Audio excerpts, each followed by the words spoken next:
I'm Nana Farika. The time has come for the lioness to tell her story from her viewpoint and tell the world who Queen Omega is. This is the lion's voice.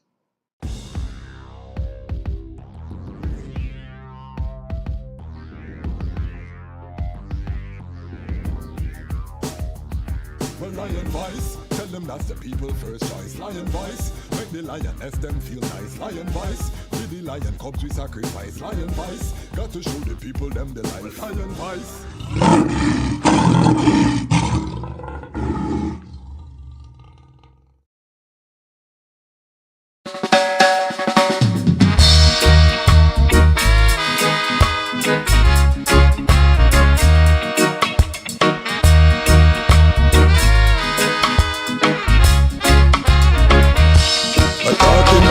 Poor man working for the rich man.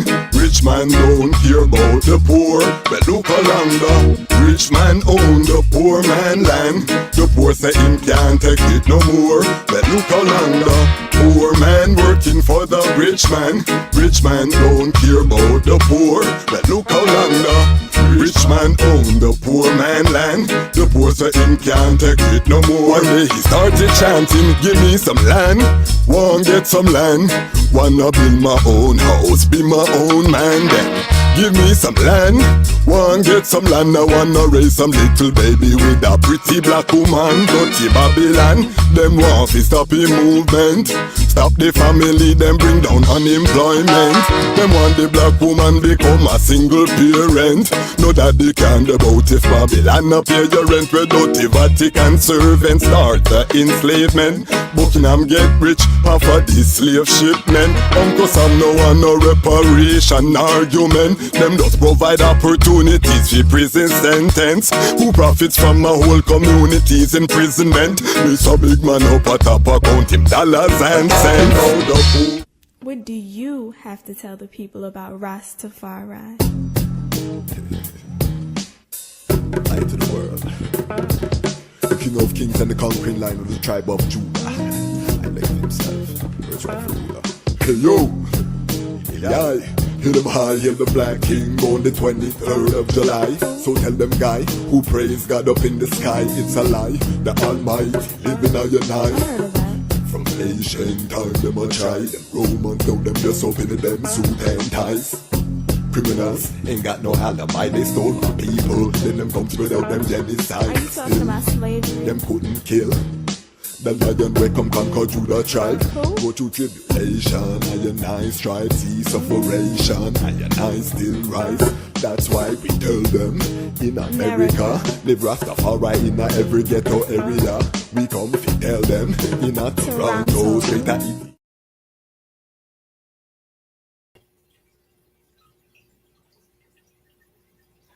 Greetings in that divine name of His Imperial Majesty, Emperor Haile Selassie I. Glory in the name of our chosen queen, Empress Waziri Menen. My name is Kwasi Bansu, aka the Chasmach Kwasi, aka Ras Kwasi, aka the Reading Ras, aka the Pan-African Happy Man. I'm a creative industry attorney, I'm an artist, I'm an author, I'm an actionist, and right now, I am the host of Lion Talk Live. Welcome to the Lion Voice Network and welcome to Lion Talk Live, the show where we are bringing the frontline workers within Rastafari, within the Pan-African community, to have reasoning about the future, where we're headed. As we are speaking right now, there's a ceasefire in the Middle East that's taking place in the Gaza Strip.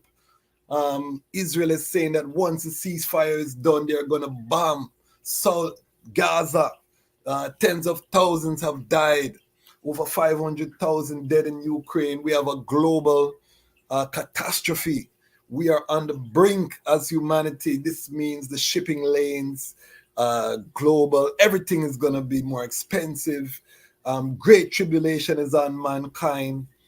So we are bringing people here to talk about what is the move? How are we moving forward, family, as the Rastafari family? Are we just nonchalant and you think you're going to go a grocery store, health food store and everything are all right and you just do what you do, you smoke your herb and you feel nice? No, don't feel like 2024, 2016, 2017 Ethiopian calendar are going to be pretty, you know? So the guest tonight, we're going to talk about these things. We're going to talk about Sacramental Ganja. And, you know, is this a way forward in terms of the economic future of Rastafari? How do we view the whole of Sacrament as it relates to economics? Knowing that cannabis now is a multi-billion-dollar industry, knowing that Rastafari took the beating, the brunt of the brutality to really bring this. How are we going to really look at this plant in terms of our development? So before we get into the topic, let me just take time and big up Ramia King Design. You see this tumbler? I use it frequently. I move on the road with it. My coffee, tea, hot liquid. You can hold it same way. It cool on the outside and it keep the liquid hot all to the end of the day. If you know, drink your thing still warm. You know, big up Ramia King Design, one of the sponsors for the network. You know, big up all of the sponsors who come on board. Big up CMAS Life, CMAS Drink. You see how the structure looks healthy. That's because I use the CMAS. Big up CMAS Life. And big up the Lion Pride. If you subscribe, you are part of the Lion Pride. Tonight, we are hoping to hit 2,000 subscribers. We're at 1994. We need 6 more Lions, Fire Angels to go subscribe so we can hit the 2,000 mark. We're growing the platform surely, slowly but surely. Rastafari have to have its own media apparatus in these times. We have to have the ability for synchronize our thought pattern with the Pan-African community, with the global righteous people who are trying to survive outside of this calamity that is about to befall humanity, or that has befall humanity, depending on where you live. Because if you are living in Ukraine, you know, hell on earth has already manifested in your midst. If you're living in Gaza right now, hell has manifested in your midst, and this is spreading throughout the earth. So it's for I and I to establish the alternative. And that's what we're going to be talking about tonight, family.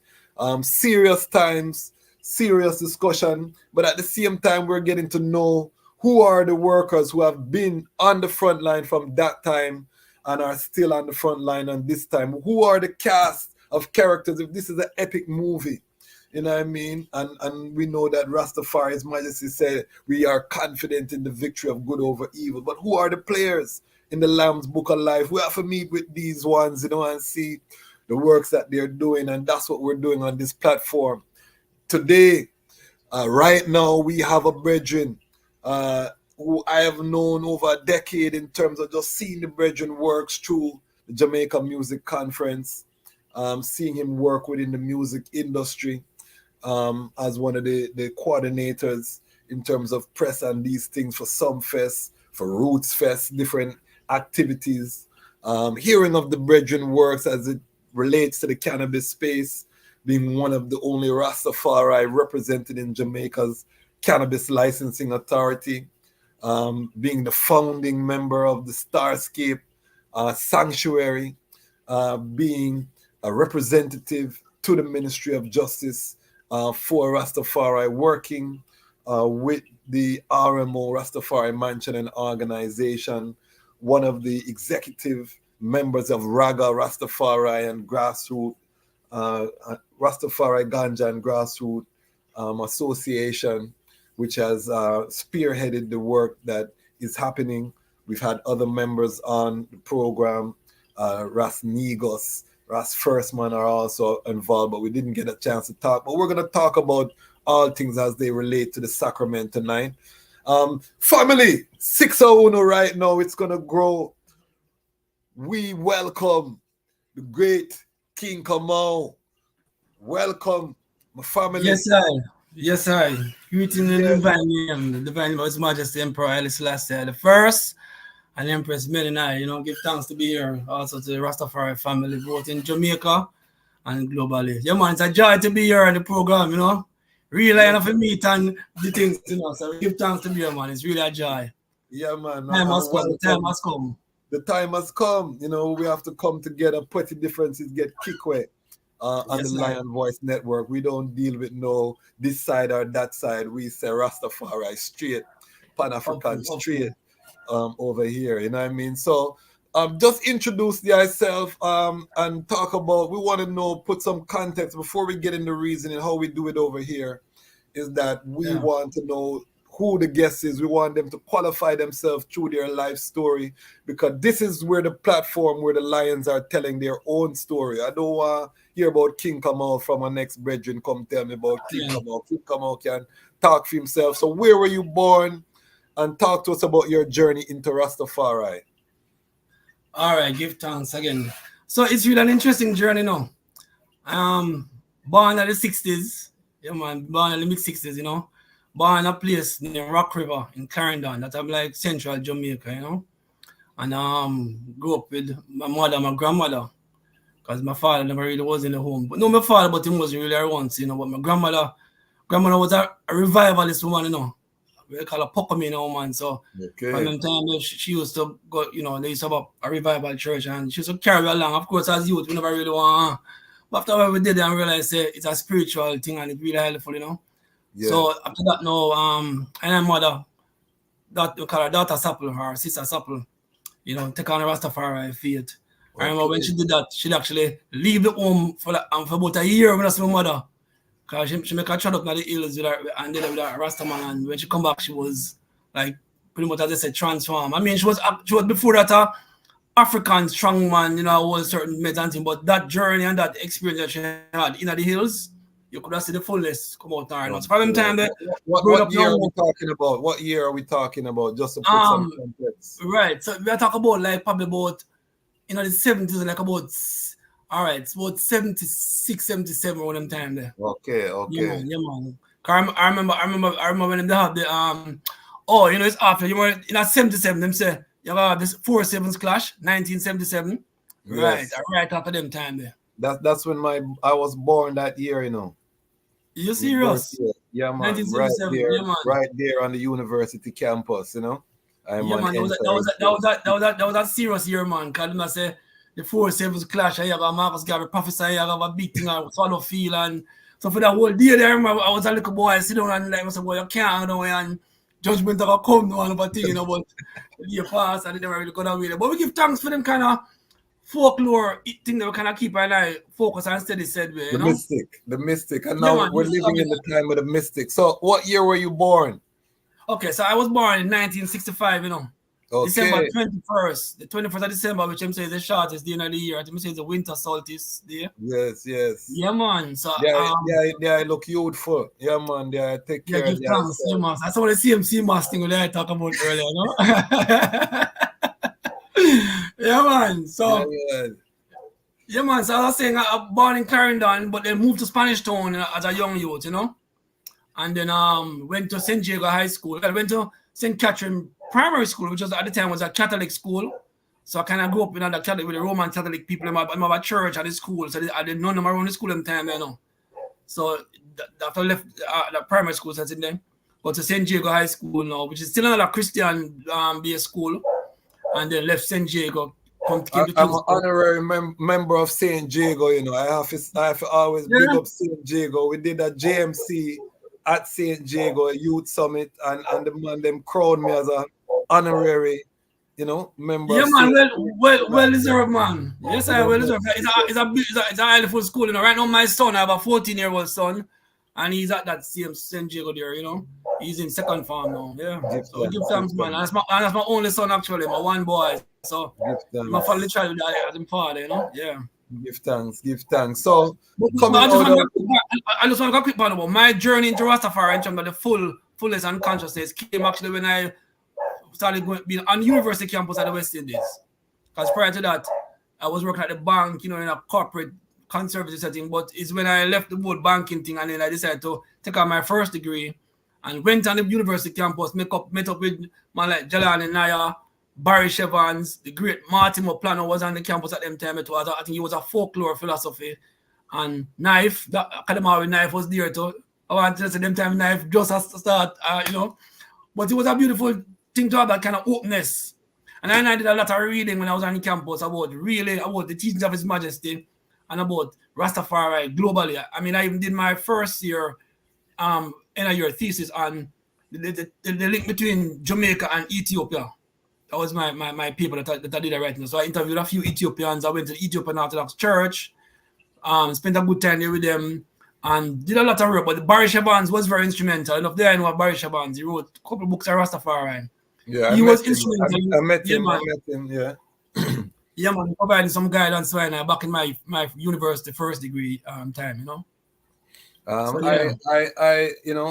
I always have a good energy. I was able to actually visit Martin Plano on the campus. Knife carried me around there a couple times. And I was able to sit at his feet and, you know, be the only person there and him just go through the history.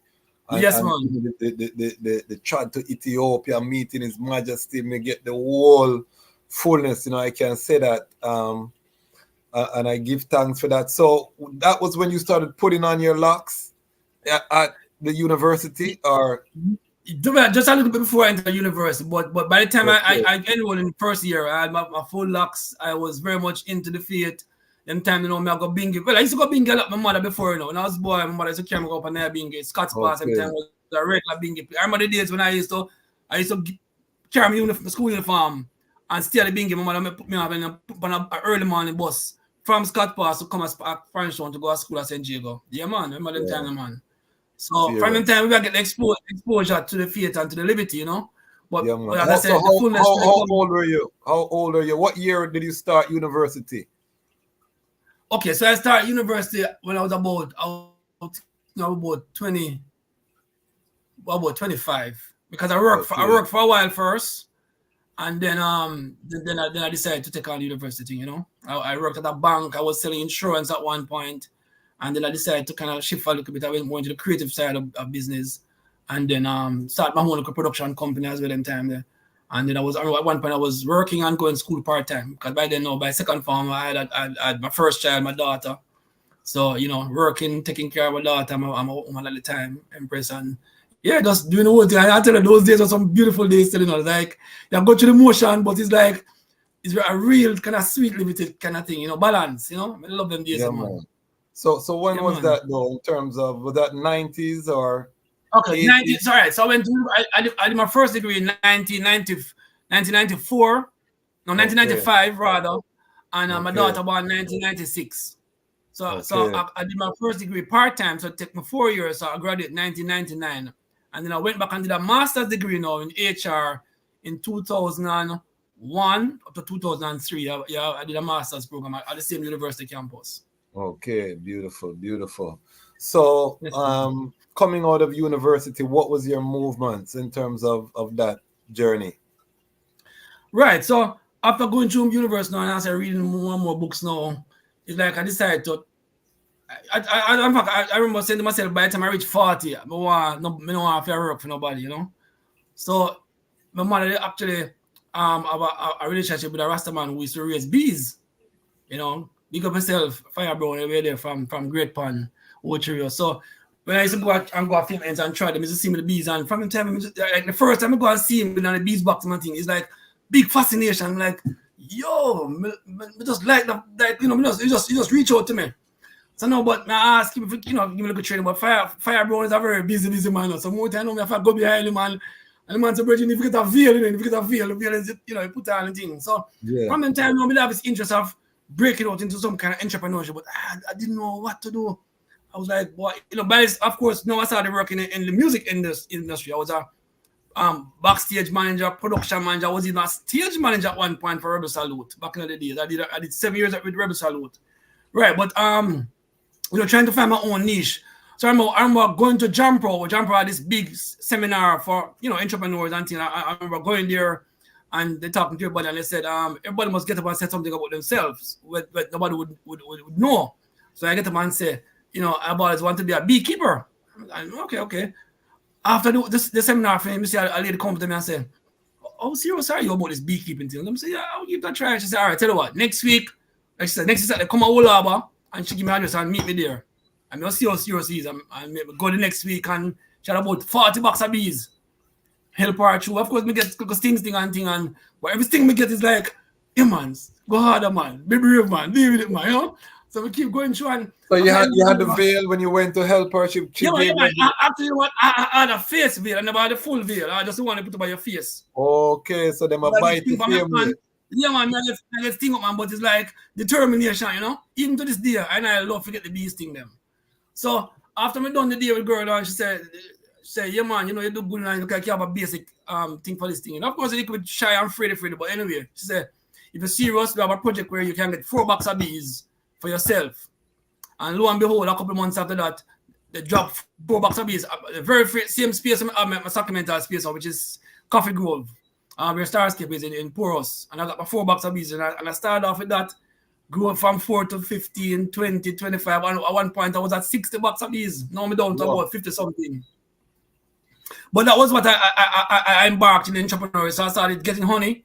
I bottled my little honey. I sent my little honey to some of the people I knew from, like in New Kingston, and when I used to work at Grace Kennedy. Go back to the same staff and sell them, put more honey on my back of my car.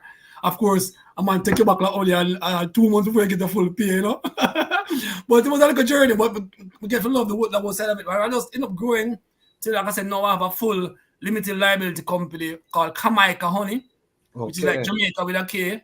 So that's my main source of income, Okay. So is it lucrative, the honey, in terms of being able to sustain, or you have to supplement with other income sources? Like anything else, you have to make some sacrifice and break even, because you have to buy the initial upfront equipment, the boxes, the stand to put the bees on.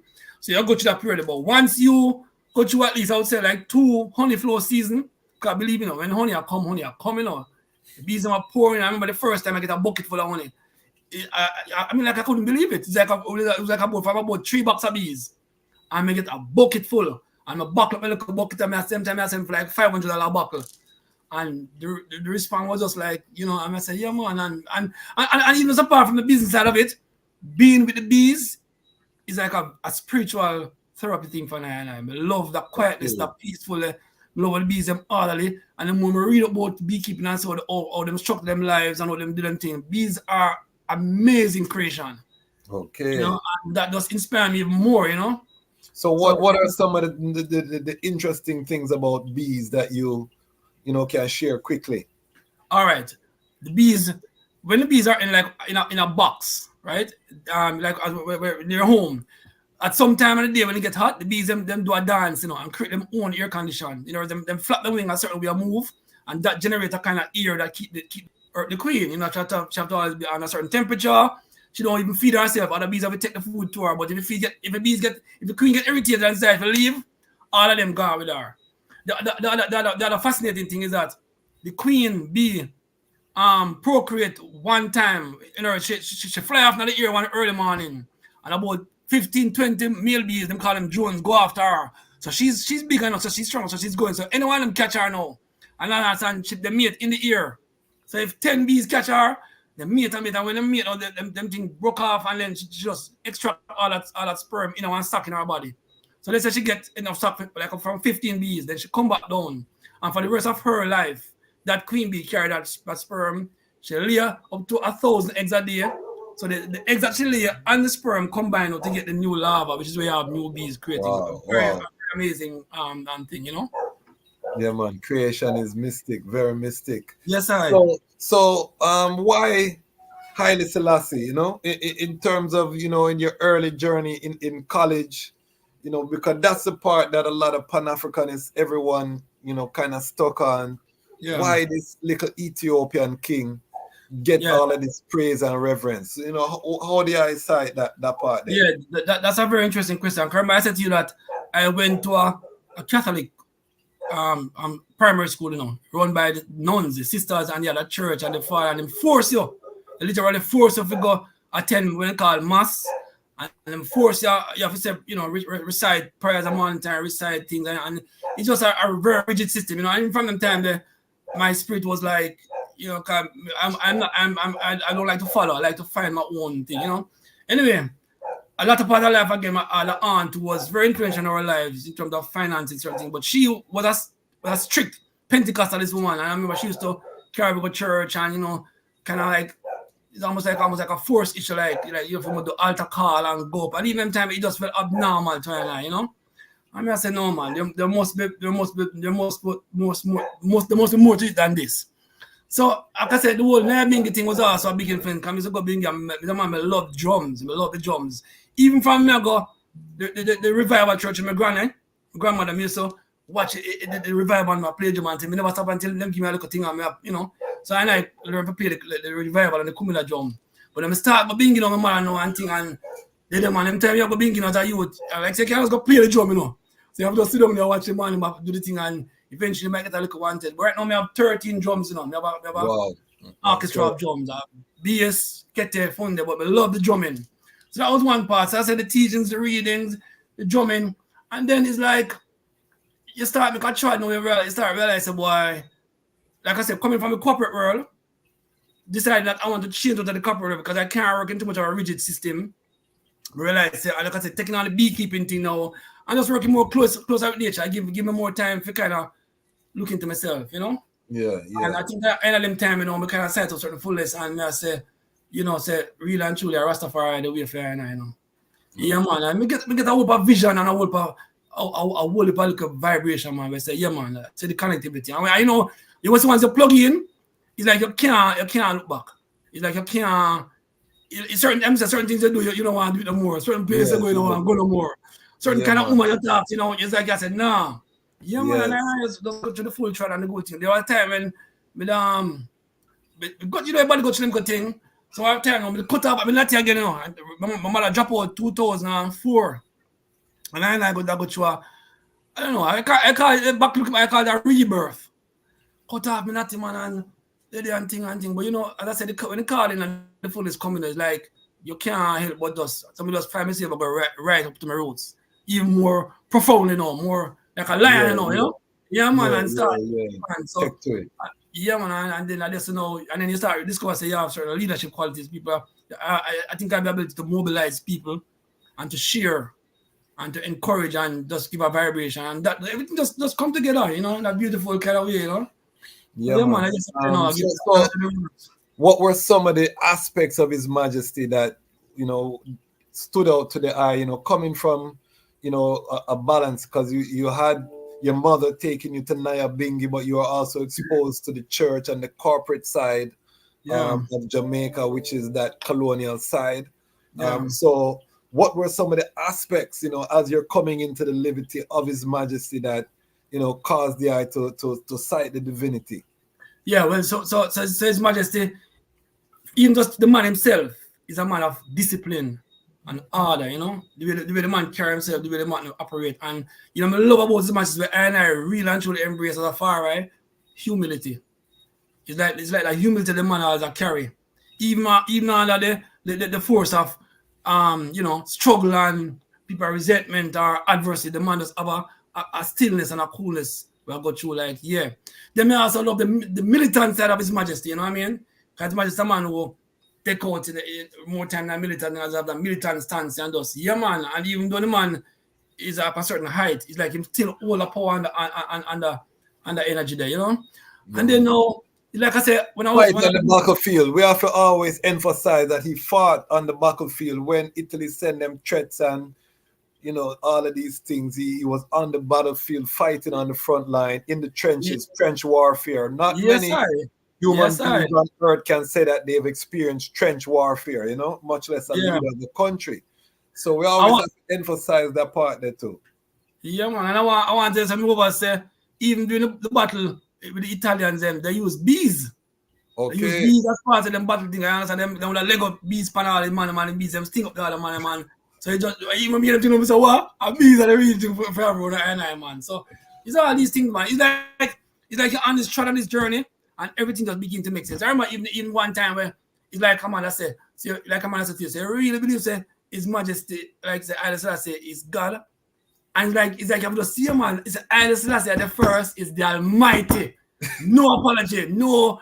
It's like when we reach a level where you can say, yeah, man, I'm a God, I'm a king, I'm a divine ruler that. And you know, I don't feel no way. It's like say, yeah, man, I eat that, man. But of course, it's a journey, you know. It's a and journey. you have your family, some people are original. I remember I had family members who, when I started going out here and I'm a certain trial, they must say, why, you know, they don't think, why, right, boy, I go get worthless and no one. And you know, fun of them time I made that smoke ganja, you know. It took me a while for you to take on the sacrament. Yes. Believe it or not. But make the try that, do the readings and fellowship with ones in the family, you know. Okay. So yeah, man, we look back, man, we give thanks to them time, man. I remember one time on campus, I go as far as I boy, I'm not wearing no shoes. And I try to go classes barefoot, you know. And I go through, you know, Muta style, you know. Yeah, man. Militant and radical, man. I was talking to first man and IAV about rites of passage within the movement, and you know, there's a period of every young Ras where you go through that fiery, you know, thing, and really how we can put some structure around that period and some formalization for the youth then, because you know there's the time where man is going up into the hills and them thing there is very rare, you know, and it's not even feasible more time to do that in this Armageddon, this stage of the Armageddon. So to preserve some of those things that really help young brethren to become a man and to become firm in the liberty, we need to formalize. So talk to us about your journey into the sacrament and ganja. You said that you didn't smoke at one time. Now you're sitting on the Cannabis Licensing Authority. Board, you have a sacramental space gazetted, you know, in the ministry. You're on the front line of the cannabis struggle. Your name is in the history book now. Talk to us about the journey with the plant and what that was like. Well, even before I decided to take on the journey with the plant, I was always somebody who would take on the journey for truth and rights, you know, and justice, you know. It's something I always feel strongly about. From a young youth, I could say I was a Boy Scout, I was a cadet one of the time. So that little thing there was always there. When I went to university, I was part of a quality leadership program. And then just going to events, like I said, I used to be a stage manager at Rebel Salute, worked backstage at some place, and I like quite so. I remember the days when I used to leave and go. Them time I from like sun splash days, you know. Take the bus from country and go mobile and just stay there. You don't know where to sleep, but just there at the sun splash vibration, man, and thing, you know.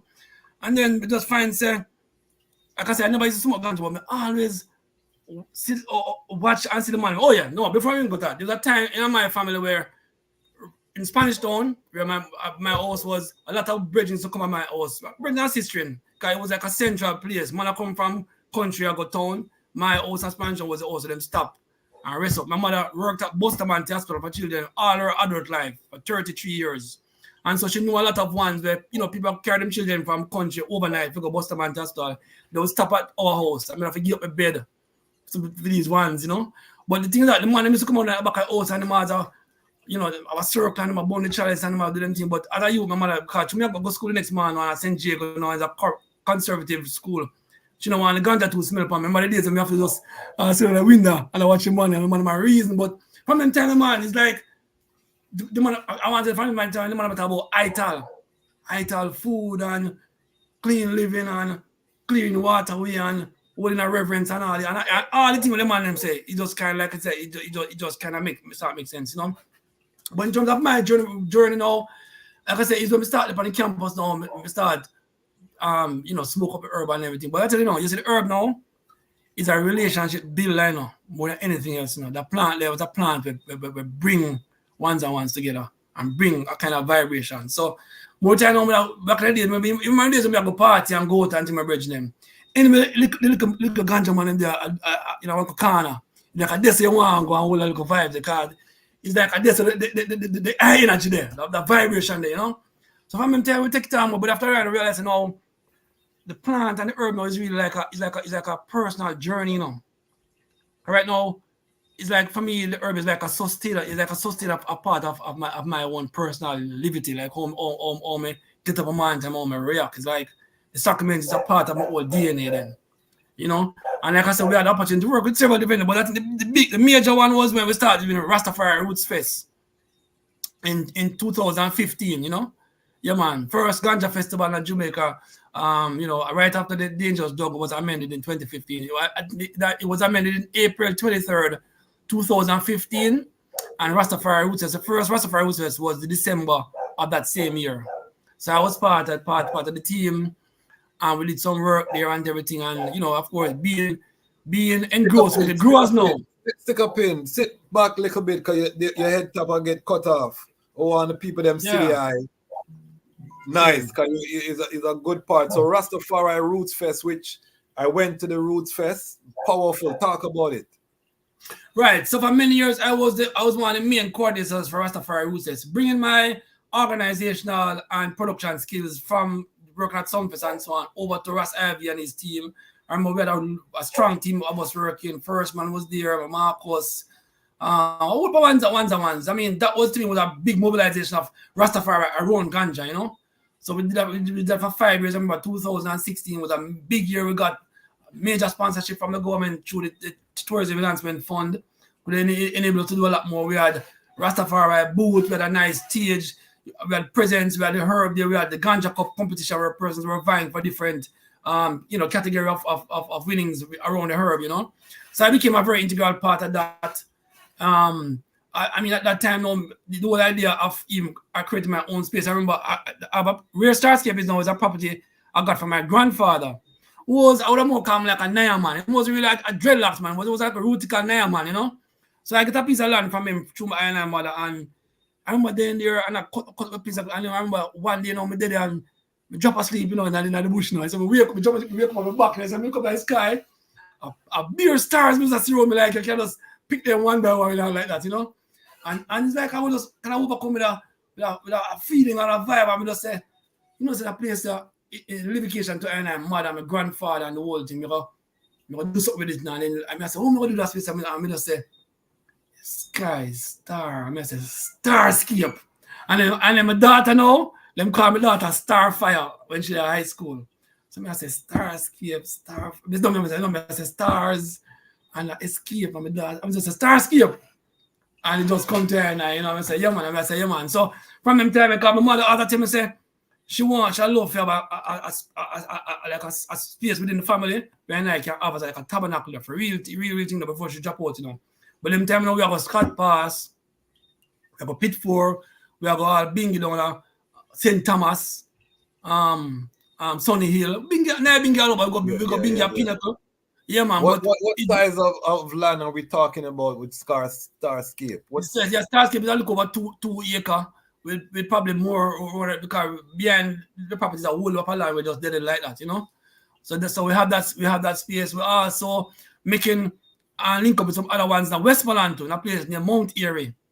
So we are in partnership as well, and we have a nice thing we're about to do so as well, you know. So that's where I and energy there between Starscape and the Mount Erie. And of course, we move one thing into another, formation of Raga, and we find that the leadership role we have to kind of a more stronger, more specific, precise meaning in terms of our interactions with the government, trying to get certain things straightened out in terms of our rights and our sovereignty, and things just evolve and just move along until here we are now, you know.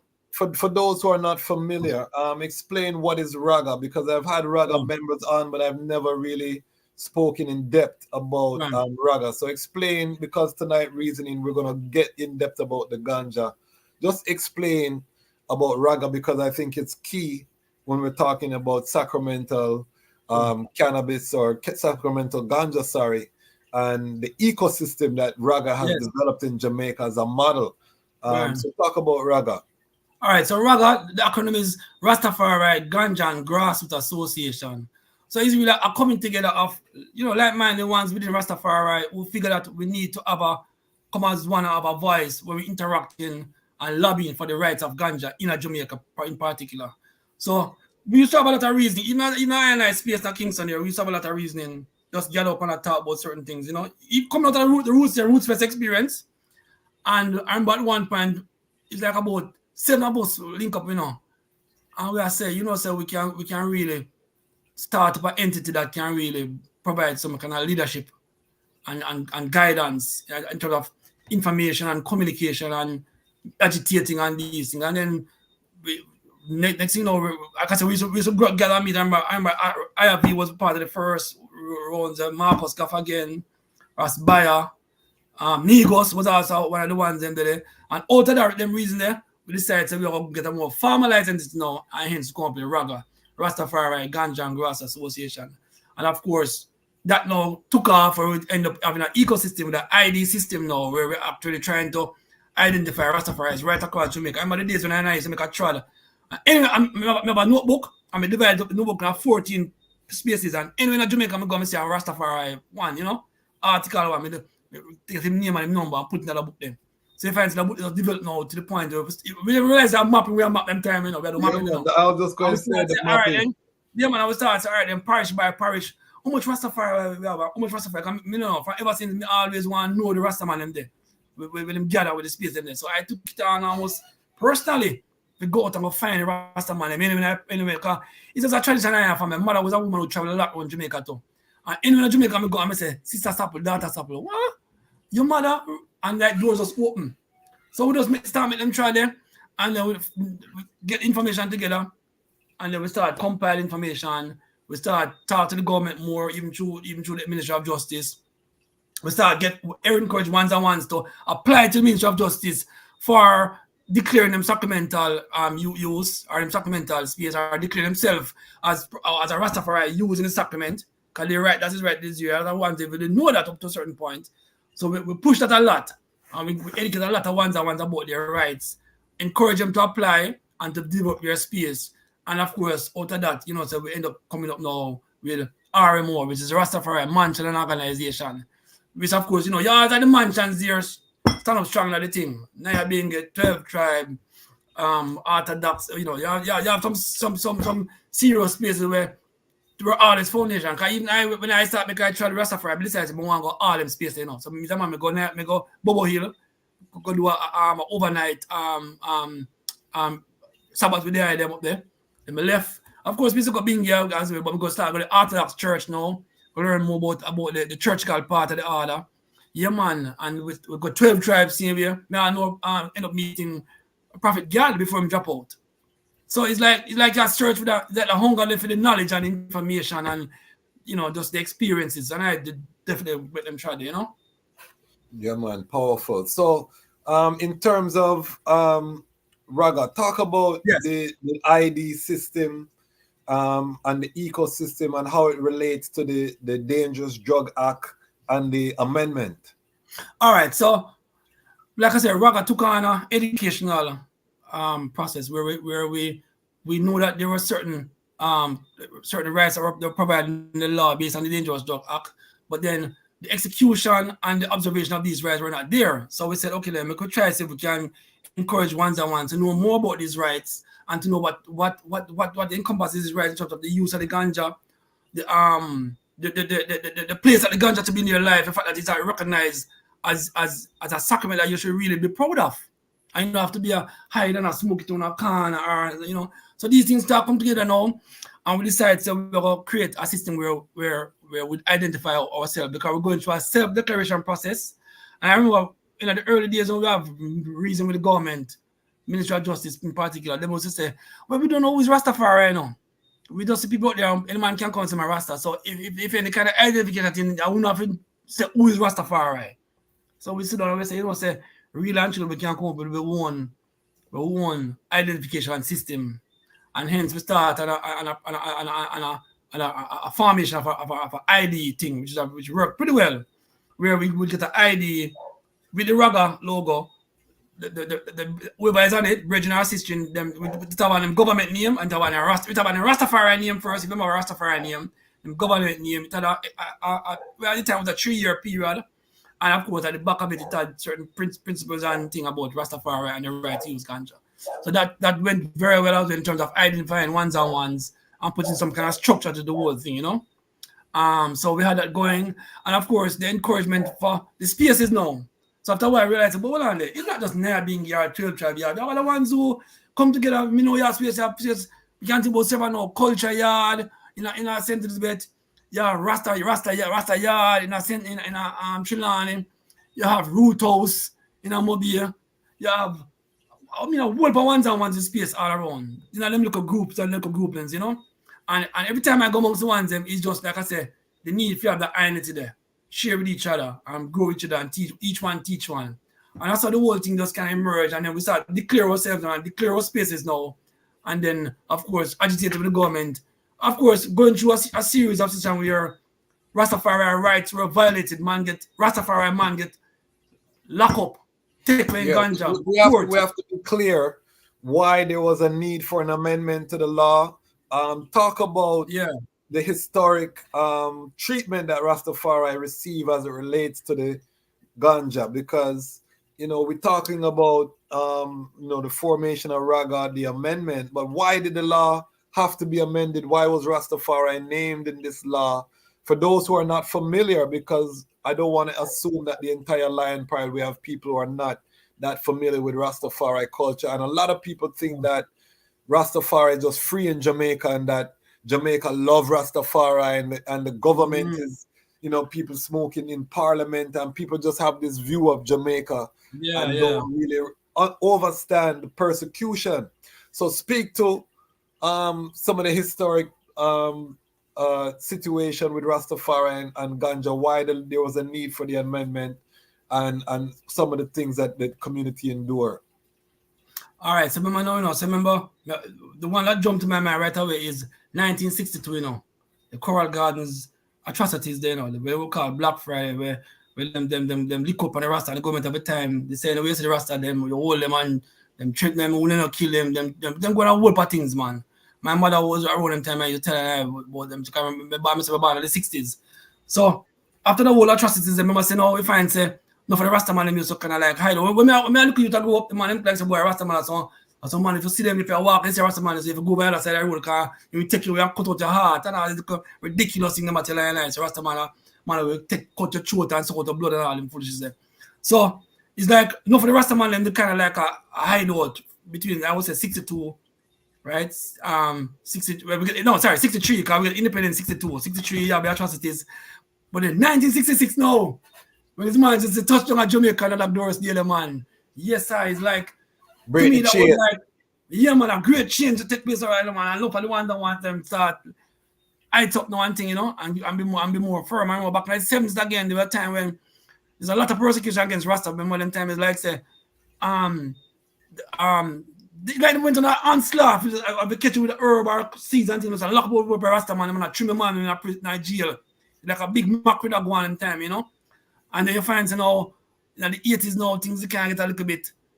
I don't know, like a little bit. But then you add that little kind of Rastafari. But remember, you know, my experience in the 90s now, you kind of have like a revival now. You kind of like, remember, Lucian them come through, I made some chant, and Sizzla Kolanji said speed, Buju Banton convert to Rastafari, and it's like the message kind of start go a little bit more, you know. I mean, Nyabingi and all the do the works, you know. But you find it kind of more, I would say more global appealing. True. That was the early 90s. Yeah, man. Sizzla Kolanji in particular had an impact on I life back in time. I can remember in 1990, 98, 99. I remember saying by the world 2000, year 2000 will come to an end. And between Sizzla and Capleton, it's like the man end up on the man put out some tune and we just touch him and I like just. And then I said, and we start listening to a whole of them on the tune, you know. Apart from going to England. That was my uprising, you know, in at that time. Yeah, man. That was at university at that time too, and Sizzla, Capleton, Anthony B. Yeah, man, Anthony B. Yeah, man, Luciano, yeah, man. Then the Garnet came from all. I mean, so it's like, and then so me ask myself now, if 2000 come and the world go to an end. When we go there when we go to me say, well, if we don't come to again, we want to yes, you know, I'm born a big spot is a play drum in the morning and I eat some white calf food. That me I say them time, you know. Yeah, man, and that was a real open for portal for I during that time. And of course, by 2001, I go start at university, and my mother dropped out 2004, And it's just an evolution and stepping. So what you say, after 2000 and the world end, the fire kind of cooled down? Fire kind of cool down away, man. You can say, what to go on and team. But then again, but was still here because no faster man of in time I never have a car. I mean I take bus. And I must be there. Yeah, the bus, police stop the bus, and a man have a little herb, a little bag. You have to walk with the bus and left here. And as a no sense, the man in search the bus. The man say, I say, one Rasta man say, you Rasta, are you herb? You know, I will not feel herb. The man must say, Rasta, are you herb? You know, and the man them, is it that you have to give them money or give them some money herb? One bag of herb. But from time, me find say, me never let them injustice there, And so when the opportunity come find to take on anything more and more steadfast leadership kind of way, me right to the occasion, my lord. And I listen with them, man, on a mission. So on a mission. So what does the law say exactly about Rastafari and the cannabis, and the herb, the ganja? What is the law, just for the people who are watching who are not familiar with the amendment? Basically, and I know you probably can't quote it word for word, but just basically No, we'll have something I can quote, All right. Go feed. All right, so like my Rastafari montage, we say, we the members of Starscape Rastafari Sanctuary Eco Village hereby declare that our space is a Rastafari sanctuary and eco space where and a meeting ground where the full observation and the liberty of and principle of Rastafari will upheld at all times.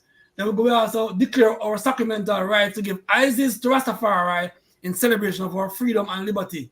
Then we make specific reference to the amendment of the Dangerous Drug Act 2015 with the provision that allow for the use of ganja by members of the Rastafari faith as your sacrament. And we quote the part of the law that says the Dangerous Drug Amendment Act, Section 7C, that says, subject to subsection, a person who is in possession of ganja in excess of a certain quantity is committing an offense. But this offense shall not apply to the possession of ganja for the following purpose, which is religious purpose as a sacrament in adherence to the Rastafari faith. That is the statement. Okay. And we never forget it. So and I know the law says once you're 18 years old, over 18 years and older, and you are adhering to the Rastafari faith, you have a right to have the ganja to use as a sacrament. You have the right to possess it.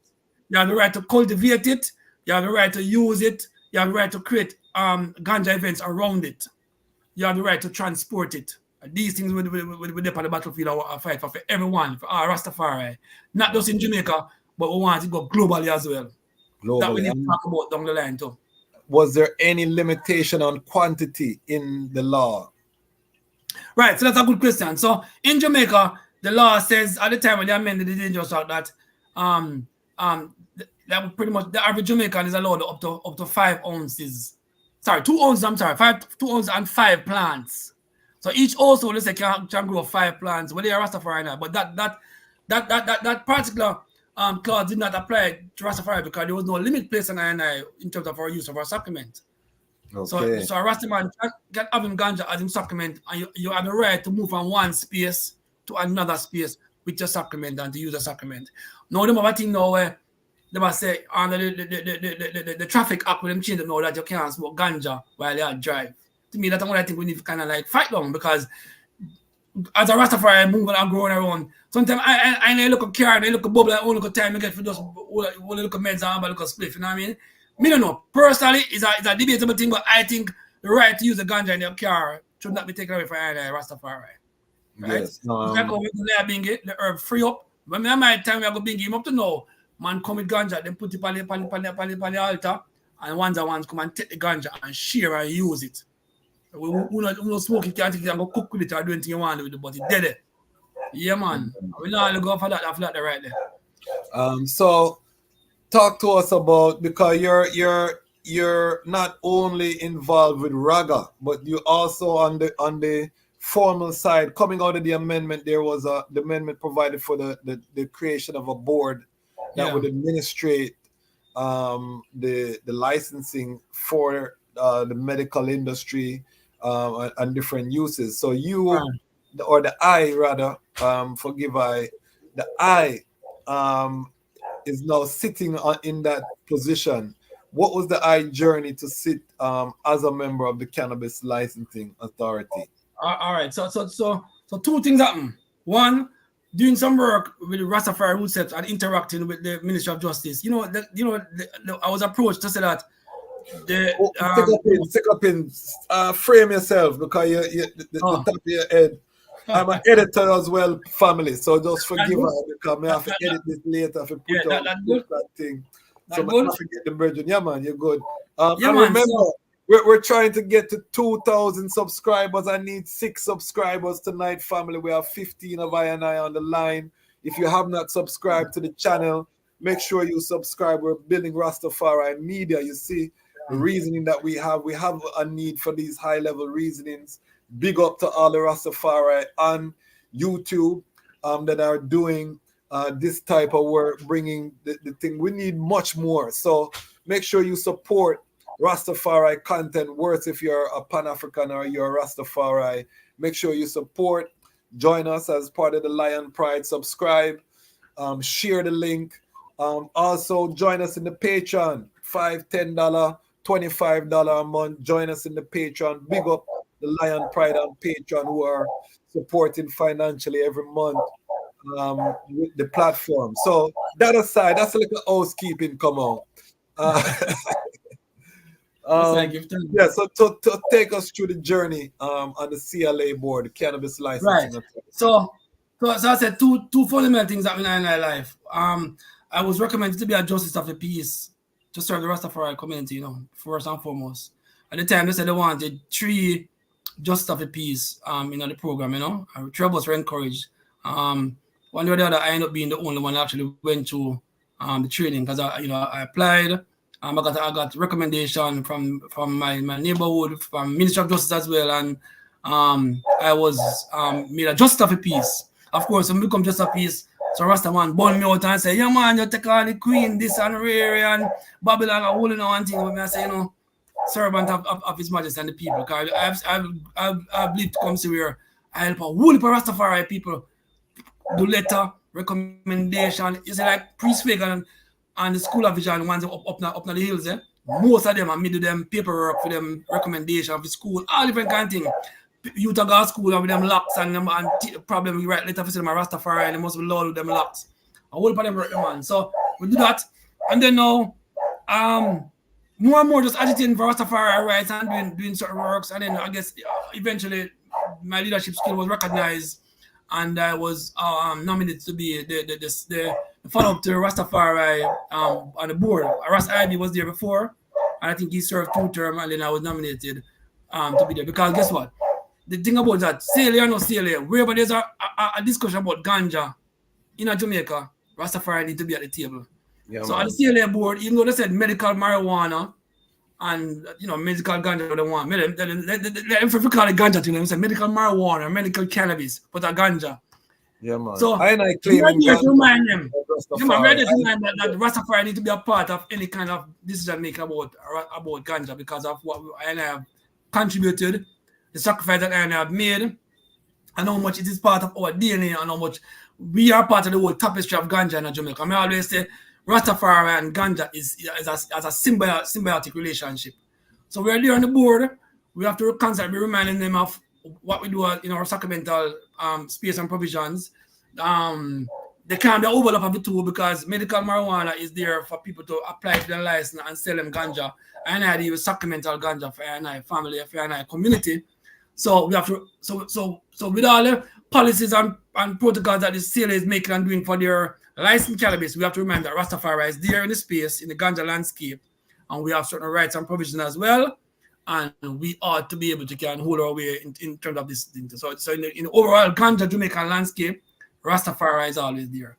So as a board member, we transfer information back and forth from the CLA to the INI and from INI over to the CLA. So for those who are not familiar, who Lion Voice is global, describe the process of the CLA to get a license to legally grow ganja in Jamaica or cannabis. What is the process through the CLA? Just kind of give us an overview. Right. So if you want to apply for a license, you can do it in what they call different tiers, different categories. So you can apply for a license to cultivate. You can apply for a license for the processing. You can apply for a license for retail. you can apply for a license to transport, and you can apply for a license for research and development. So you have five categories of licensing. In each category now, you can apply by a certain tier. So for example, if you say cultivator, you can cultivate, you can apply for tier 1 license, which is you can cultivate up to 1 acre. If you want to apply for tier 2, it will be a 1 to 3 acre. And you have a tier 3, which is 3 to 5 acre. Of course, each of them come with certain different criteria, of course, because for certain things you are allowed in tier 1. For tier 2, you have to like, for example, you have to have 24-hour security at all time. You have to have every plant has to be labeled and numbered. The CLA inspection persons have the right to come and see the plant, and you have to follow a lot of procedures and regulations, and of course there's a cost to it. I mean, just to apply for the application for a tier 1 is $500.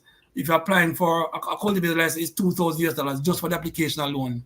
I'm not talking about we have to pay otherwise to set up your structures and so on. But it's a highly expensive venture, but it has been growing. I mean, Jamaica, I went on a CLA retreat about a month and a half ago, 2 months ago, and at the time they had over 100 CLA granted license in different tiers. Okay. I think it was about 122 at the time, which is quite. So it shows that there are ones there out there who are doing business as far as relates to ganja. There's also a provision that, because as you know, when the doors are open, a lot of overseas ones come to Jamaica and say, "What? You can't have a license to grow ganja in Jamaica." Talk me about it. But the government and the powers at the time, they put a stipulation that any foreigner who come can only have 49% of entity, a cannabis license entity, and Jamaican would own 51%. So you find it's a shared percentage. It's how we are protecting the industry so that you don't have a lot of foreigners come and just take it over and just run the whole ganja thing. Even though some of that still go on same, but there's still a little balance in terms of that, They still have to have a Jamaican partner that yes. On paper. Right, and that give opportunity for ones who can come now and collaborate with these things, because what a lot of these overseas persons come with is knowledge, technology, certain applications, and certain practices that a lot of us were really doing. There's a traditional way of doing it, but there's also a more scientific way of also growing the herb. And I give thanks for these times, because it's an exciting, dynamic time with a lot of information being shared. A lot of what Jamaican ones are creating their own strains, cross-pollinating and doing a lot of things, and just growing and learning and doing their own research, which can only go well for the industry and for Anna, I know the eye travels. Do you feel that Jamaica is behind the California industry? I know the answer, but I just want to hear from the eye, because you're deeply involved. Yeah, man, we're behind, man. And I was in California a couple of years ago in LA, and I said, as I'm a ganja man, and go there, I'm sorry, let me just try some ganja, then come go some place, man. The LA, some one different place, or jazz up there, we're gonna say like a smoke shop and some music and some. But when I try the herb, I tell up cause it don't have it's the essence that we get from I Sacramental herb, the depth there. Me not get it from them herb. I go Florida, I go New York. Up to last year, I use the herb, and now get that little something there. That's why I say herb. Yeah, man. It's the sunshine. And there's a spiritual realm around it. The way Ras Tafari I grow the herb. I feel strong about this. So what I tell we have doing things. Yes. And that's my standard. It's something I really and I want to big up the eye, because he's part of the ITAL Certification Standard Committee that we are currently embarking on. We're going to have more information on this platform about the ITAL standard that is being developed. That's one of the works that Ayman has been privileged to help to spearhead, that we know is going to be a game changer. Talk to us, because you said to get the license you have to have 24-hour security. That don't sound cheap. How the bar to entry in this legal system? Talk about the economic barriers, because this is the economic conversation we want to have tonight. Is the Sacramental Ganja the economic future for Ras Tafari? How are we going to use ganja for liberate us and to create this Zion on earth? People, we're going to get into it. So talk to us about the economic bar for entry to be licensed under the CLA, the formal system. What are we talking about in dollars and cents? Yeah, man. So like I said, it's a very expensive venture, you know, and you have to subject yourself to you know, scrutinies and policies and protocols, you know. Really and truly, as I said, me don't really delve too much on the CLA license part. Me more come up to the Sacramental part. And we are growing herb, but we also need to know now what we're gonna do with the herb, we grow it now, you know, and really and truly, the sacrament is supposed to be used within I&I. But then you have ones who are not in I&I, Rastafari live to use the herb too. A lot of ones out there who are what we call ballad are traditional grassroots people. Them a lot of them use the ganja and they want the sacramental ganja with the Rastaman have. So we have to find a way now. Yeah, and the reason that I wanted to go into the CLA because I want to draw a contrast between the two, the formal system and the sacramental, and why you know, Rastafari having their own ecosystem separate than the commercial, because people would just say, even a brethren right now, just ask a question. And if you have any questions, family, we make this interactive. Drop your questions in the comment section and we'll take them as we go along. This is an interactive reasoning. We have KTS 473 TV says Rasta have to pay for a license. Right, so I can take on that then? Yeah, man, that is for the eye. Yeah, man. So remember not, when you're paying for a license, you're paying for a license to grow ganja as a business entity for profit. So Rasta and anyone else who have the money can apply and get a CLA license. There's no restriction there. So you can go ahead and get it. But remember now, CLA ganja license that they grow is for medicinal purposes and it's run on a business setting. Sacramental ganja NI use is for the community, it's for sharing, it's for NI for use as a sacrament. It's a total different spectrum. Yeah, man. But at the same time, I have to find a way to put some commercial, economical aspect to the ganja we grow. Because guess what? When the man grow the ganja now, especially if you grow it under certain conditions, just like I was saying, like this year, you have to grow it and cost money. You have to make sure say you water the plant them. You have a carry plant in a certain way, separate them when the male plant them rise up to the thing. You have to make sure say you have a good drying room, your whole curing area and everything. So it's a costly thing. So because we have that sacrament, that means it should mean that we're not supposed to can make back something out of it. Because I have been using ganja to trade amongst ourselves for a long time, you know. I've lived my life. I'm saying, man, with ganja. Yeah, you give a man a pound of herb and give a pair of shoes or 2 pair of shoes, you get a bag. That's a part of the ecosystem. We see that all the while. That's how we live. But now we want it to be open up now to others to come in and benefit from this ecosystem.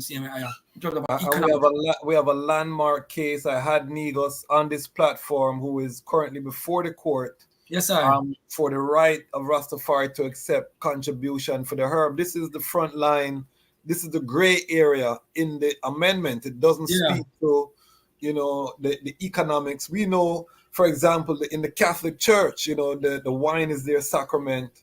They're able to buy and purchase wine, and wine is sold. You know, it's not just expected that the wine is going to magically appear or that people just go and create wine for the Catholic Church. They have to buy it. There's an industry around the sacrament, and most sacrament, they're trying to bar Rastafari. And to be fair, they're afraid of the international anti-drug laws that they get a lot of money from Uncle Sam and these things. We overstand that. Speak to this issue, you know, the contribution and how important it is for the economic benefit of the sacrament. Yeah, man, it's a very important aspect, man, and that's where the discussion is at this moment now, where we have to take it to another level now. So yes, I fight and battle, and we get the recognition that yes, you can have sacramental spaces. Rastafari ought not to be held or fined or charged for possession of ganja, so or for growing ganja. So I didn't really know where are we now. My thing is that, and I always say it, enough ones, several ones will probably not agree, but I think even through my whole experience to the CLA, where somehow the government could facilitate granting one whole license to the Rastafari community to grow sacramental herb and have it and set up our own sacramental distribution centers where persons can come and have access to the Rastafari ganja, the ital ganja where we grow, and then give a contribution in a structured way. Nothing wrong with that. When we have ganja events, we have a platform. Once come to the ganja, we apply to the Ministry of Justice. We get a ganja exempt order that allows us to have ganja. Then we find a farm. Them ask us which ganja we start off with. We tell them how much we finish. When we finish our celebration, how much we have left, and we have a token system. Where one can come to a booth, present a token, and get the ganja. So I'm saying that cannot be expanded, not just for events, but on a wide scale basis, where all these sacramental space that we declared there, more 60 of them, and more to come, can become centers of distribution for sacramental ganja, where ones can access it and make contribution, and it's a legal upfront system. That's where I is part of the... And let us explain that not every Rastafari is a farmer. So telling people they have 5 plants, you have Rastafari doctors, or you have Rastafari, in all spheres of life. They don't have time to go out and farm and to grow their own sacrament. But there has to be a way that they can, compensate those who are spending the time, as you say, and major investments, because you have to keep it to a certain standard, antifungal, how you keep everything has a cost to it, and the reality of it. So in terms of the sacrament, does the eye see it being an economic booster in terms of potentially for the community in Jamaica? Yes, sir. And I want to take it even further. Listen, let me tell you something. From my research and information will come around, a lot of people come to Jamaica and them come to Jamaica. Yes, they will go the CLA people. I don't want to call them, but there are spaces that there are ganja can go and buy Mr. Ganja. But a lot of these ones come and they want the ganja with the Rastaman have. Them they want to go up to the bush. Because you know the Rastaman, they want to go to a space where they can learn more about the plant, them can interact with the plant, and them can get more into the whole spiritual essence of the plant. We need to create more of that. Health and wellness. Yes, man. Yeah, man. And the government, through them programs and plans, ought to find a way to assist us with the provisions of these things. We're not beg a favor. We're just saying facilitate, because these things are happening right now as we talk. A lot of people come to Jamaica and go and they want to go on ganja tour. They want to go with the Rastaman and grow the ganja, cook the ideal food, and then can, like I say, interact with the plant. Some of them they smoke the ganja, but they just want to feel the plant, smell the plant, and develop this experience. Earlier I said that the ganja is a relationship building entity now. Believe that. So just let's expand that and capitalize on that. So a man come to Jamaica now and then come with a $500 US. So I'm going to go to Dungeon Falls and I'm going to go Bob Marley Museum and I'm going to go. But yeah, I want to go a sacramental space too and sit up with some far hear some drumming, listen to some chant, get some teachings of His Majesty, eat some idol food, and submerge and get some of the goodly herb and all the vibration and make them go back to them place where them come from and say, yes, we feel the essence of this thing. Yeah, man. The quiet secret and not so secret is that, most of the brand Jamaica that people come for is the Rastafari part of brand Jamaica, which is why Jamaica don't want to let go Rastafari. That's why they fought against Bob Marley being buried in Ethiopia.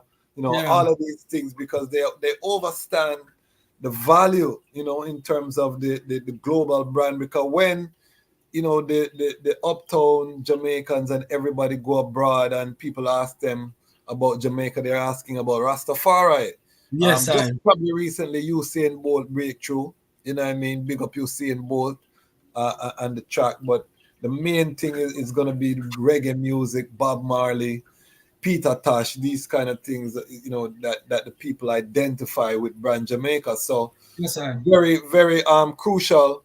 We have KTS 473 TV asks and big him up because he's coming from Grenada. He said, how much a Rasta can have as a sacramental ganja? Well, I can only speak to in Jamaica. Right now, really and truly, there's no limit for Rastafari and ganja now. You can't really how much ganja you have is a sacrament. No one can tell how much you can use for a sacrament. It's just that the law, and it's there in the law. It's an open, the law doesn't put any restriction. Yeah, so I can use it. No much ganja now, but of course, with responsibility, And of course, it have to be used on a certain condition and certain thing. Like you take you use a plant with reference. You part of the plant reference. So you now go have the plant and when they grind it up or compress it and wrap it up and I put it on some boat or Senegal foreign. We don't know anything there. I know if you say the ganja should be so widely and easily accepted in Jamaica that people come from all over the world become have a part of our nice Sacramental and the ganja and get a piece of our essence of our ganja we use. But that should also be brought to other jurisdictions. I keep saying that.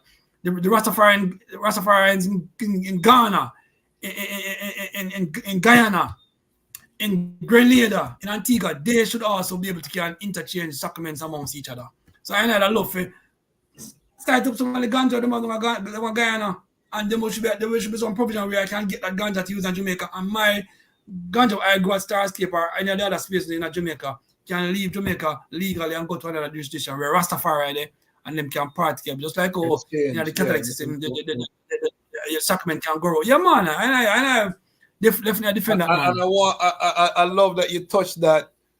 This is not an intent for Rastafari to illegally export, because a lot of we know that the guns for ganja trade to Haiti is happening. We know a lot of ganja gets shipped out illegally from Jamaica. Rastafari is not trying to be a part of that illegal industry. Everything that we are fighting for is above board. Peter Tosh said legalize it, and that's where we are. We have 17 of I on the line. If you have any questions, put them in the comment section. We have King Kamau here. He's a member of the Cannabis Licensing Authority. He's a founding member of Starscape Sanctuary. He's also one of the executive members of Raga. Any questions you have in relation to ganja and Jamaica, we have a guest that's well suited to give some clarity. Family, we are 4 subscribers away from 2,000 subscribers. We have 1996. I want to touch 2,000 tonight. If you're not subscribed to the channel, family, I have a king here. I want the king. See, we passed the milestone there. So if you're not subscribed, hit the subscribe button. We're building a Rastafari multimedia. We want to build a production studio on the continent. We want to get into film, animation, news programming, the whole 9 from a Rastafari worldview. Can you imagine? I do more than imagine. I have a vision, and we're working toward that vision. So help us to attain that vision. Join us in the Patreon. If them ever kick we off of YouTube because they don't like the fire being burned, make sure you go to Kwasi, the chasmatchkwasi.com. Make sure we have your email so we can put you up on the newsletter so we can connect with you. This is not going to stop, family. We're talking about the building of Zion right now. There's a ceasefire in the Middle East. Israel said once the ceasefire seal up, they will be bombing southern Gaza, which is likely to be the spark that's going to get Hezbollah involved, Turkey involved. Egypt now going to stand up. Jordan is there with the military. Jerusalem surrounded by armies. The man them are going to lick down the Allah's mosque. We know prophecy time, family. So we have to be very in tune in terms of what are we building, what are the economic engines. Tonight we are talking about the sacrament, because that is have to be part of the Rastafari strategy in terms of how we're going to get the economic resources, how we're going to stabilize. We don't talk about hemp yet. We're going to touch on hemp, the alternate uses of the plant, because we know when we talk about sacrament, it's not just the smoking of the sacrament. How Rastafari deal with this plant, we look at it as the healing of the nation according to a prophetic vibration. We're looking at this plant as a solution of building material, hempcrete. We're looking at it as clothing. We're looking at it as food, the hemp seed, for food production, protein, one of the most complete amino acid profile, the hemp plant. Family, we're going to get into all of it again. If you have questions, put it in the comments section. I need 4 subscribers, family, if you hit 2,000. Yes. Make it come out. Leave it tonight. Exactly. Let's make it happen, family. Who wants it happen, man? Yeah. Who want 5 subscribers tonight, man? Come on, people. Some of my people, Starscape people, come on, subscribe, man. We can make it happen tonight. Great number, collective security. 2,000 tonight. Collective security. Yeah, and Arlene Dundas is here. Greetings, family. Big up King Kamau. yeah. King Kamau, your people, them there, you know. Donna Jenkins, bless up the eyes for the enlightenment culture yard from St. Elizabeth. Nice. So your family there. Talk. Come on, I'm talk. Yeah. So King Kamau say, "Uno fi subscribe and bring we got." Yes, those need to subscribe right away. All right. So family, we must reach there. So talk to us about some of the other economics around the cannabis, and I want to paint a vision of what Rastafari in Jamaica could look like, because you could have some government people look, and without vision the people perish. And I think people are very narrow-minded about what this plant could do to transform the island of Jamaica. So give us the vision that the eye see in terms of this plant being free. Yeah, man. I as a visionary, always trying to come up with new ideas and innovations. One I think we need to do is not just focus on just the ganja as in the floral part of it, but also byproducts. We have water. You go to the supermarket and you buy a bottle of water. I remember the first way you say you can buy water. I said people buy water, but yeah, buying water, drinking water is a big business. So we can have ganja water, we can have ganja lip balm, we can have ganja infused candle, we can use the oil for some. We are using the oil, but I'm just saying that in that whole era, need to research more to find out what are some of those medicinal benefits from the use of the oil and the plant in terms of other mediums. That's something I think we need to explore on and research some more and use, because we are come with a history and a heritage of 40, 50, 60 years of this herbal usage by our ancestors and our forefathers. When me a little boy, I grew up in my house with the same grandmother and my mother, and with any little bottle thing at the ganja when at the rum, then draft and sap up and thing and sweat you out, and by a man we feel nice again. That time I mean we are youth, we not smoke it no, but it used as a healing thing for certain baths and them thing there. You be at night and yeah man, I tell you them thing I want to expound on. The vision that I hear them talking about is 2030 vision, where you have, as I said, wellness and spa and healing and all these things. Incorporate the Rastafari thing into the whole thing. Make sure that you use. We have discovered certain elements of the plant and its benefits and its usage. Incorporate it so the wellness thing can be expanded and people can know that there are certain real benefits from use and the ganja through, like I say, oils, and whether it be oils, edibles, as bath, balm, whatever. It can be used. Let's think someone work on more of these things. Yes, sir. I'm serious. How knowledgeable are you about the hemp side of the plant, the male plant and the usage? Not too greatly, but I understand hemp has been around for a long time. Hemp is it has below us 1% THC, so hemp is not something that can give you that the effect that you get from a ganja, But so far as fair from a Cannabis Licensing Authority level, board level, I understand that I think we only have probably 1 or 2 hemp producers in Jamaica right now.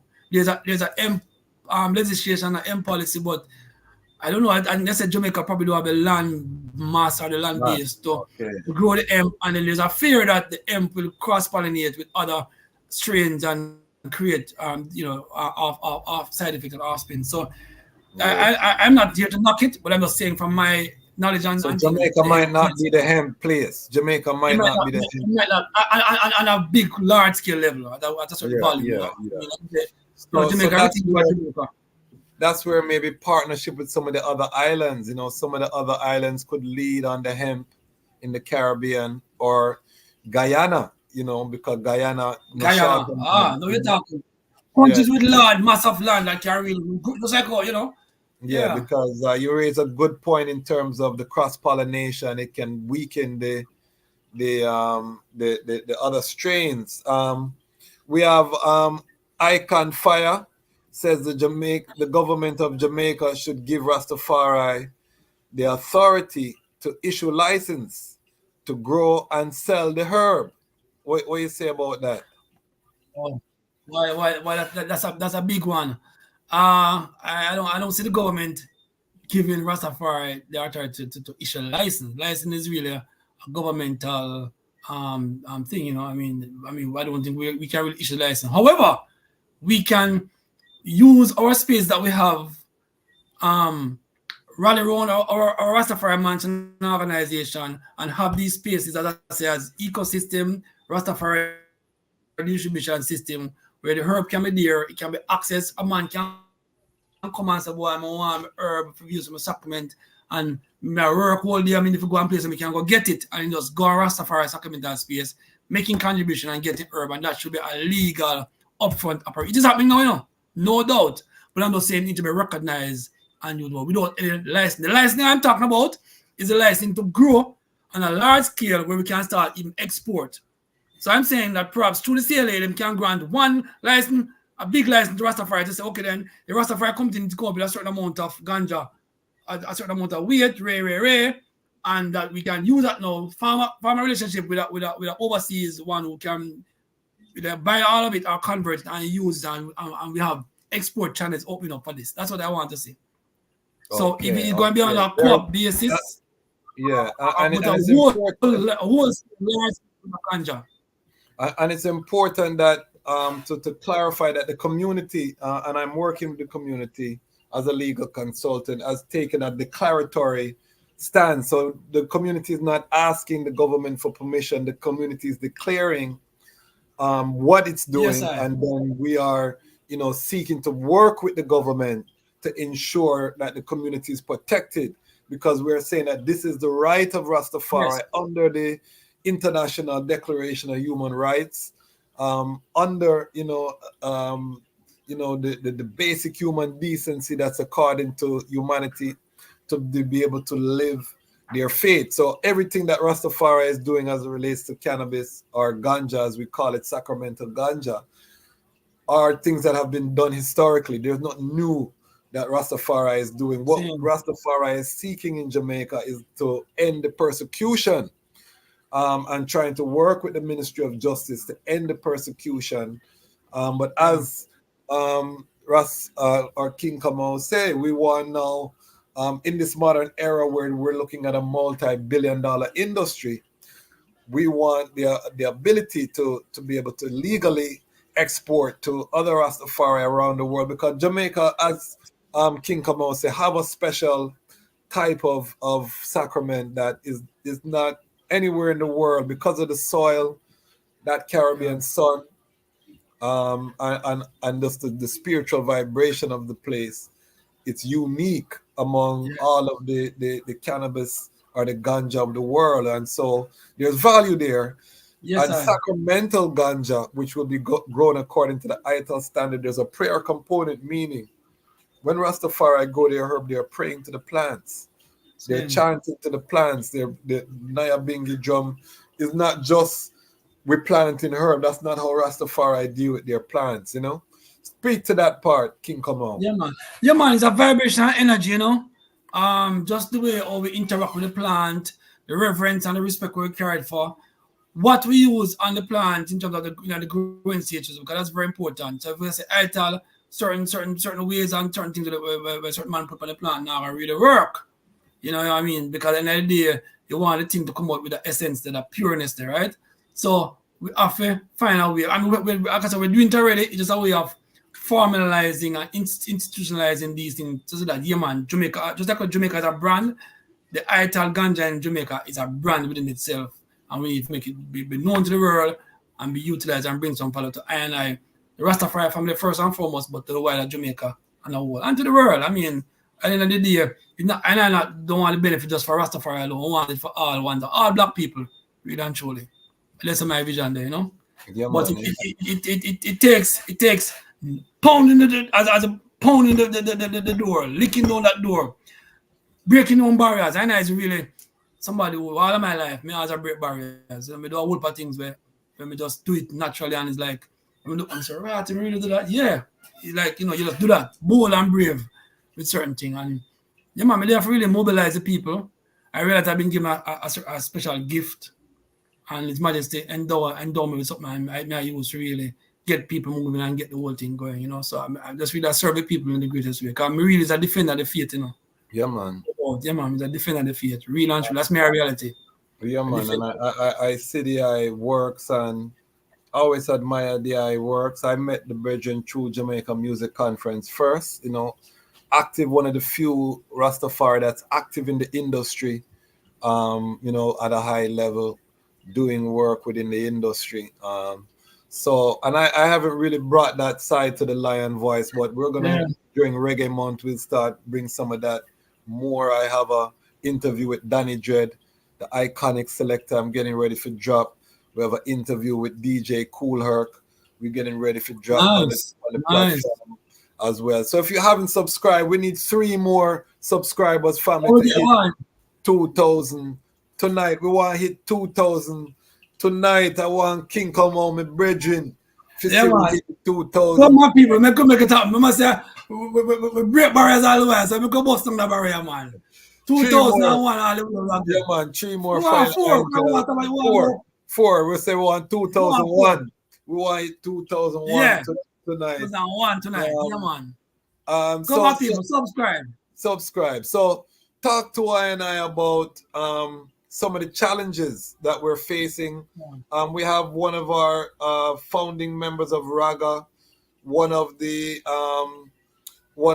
founding members of RMO, founder of Root House right now, in a battle, you know, for his freedom in front of the court in Jamaica. Talk to us about Negos and his case and how significant this is in this battle for ganja. Because this is not something historic we're talking about. This is a battle that's happening right now, and I want the people to know this is not no theoretical thing. Negos couldn't talk about it because I spoke with his attorney before I brought him on the platform. I'm an attorney, so I make sure I'm not going to bring on someone for do anything with an open case before the court, you know. So I made sure I spoke with his attorney. His attorney gave I the green light to interview him, but we never really get to go into the case. But talk to us about Ras Negos matter and why it's an important battle. Yeah, man. So Ras Negos is a warrior where I really look up to and really love to hold the eyes at, you know. The brother, St. James, heart of Montego Bay, hold it, you know. And you see the same Rastafari distribution centers we are talking about. That's the thing there now, because Negos have a Rastafari space and I distribute about like a distribution center in a Montego Bay. Anywhere in Jamaica, any Rastaman come from and they reach a mobile and they want some good early Rastafari ganja, you can check Root House. So that should be something where they should be ashamed of, or the British should be prosecuted of, because I'm providing a service and it's within INI ecosystem, and we the Rastafarians we honor it. You know what I'm saying? So Negos case is a real part of the interesting one now, because we know, say, at the end of the day, the man is a son of him right for having ganja, and for share the ganja and for get contribution for the ganja.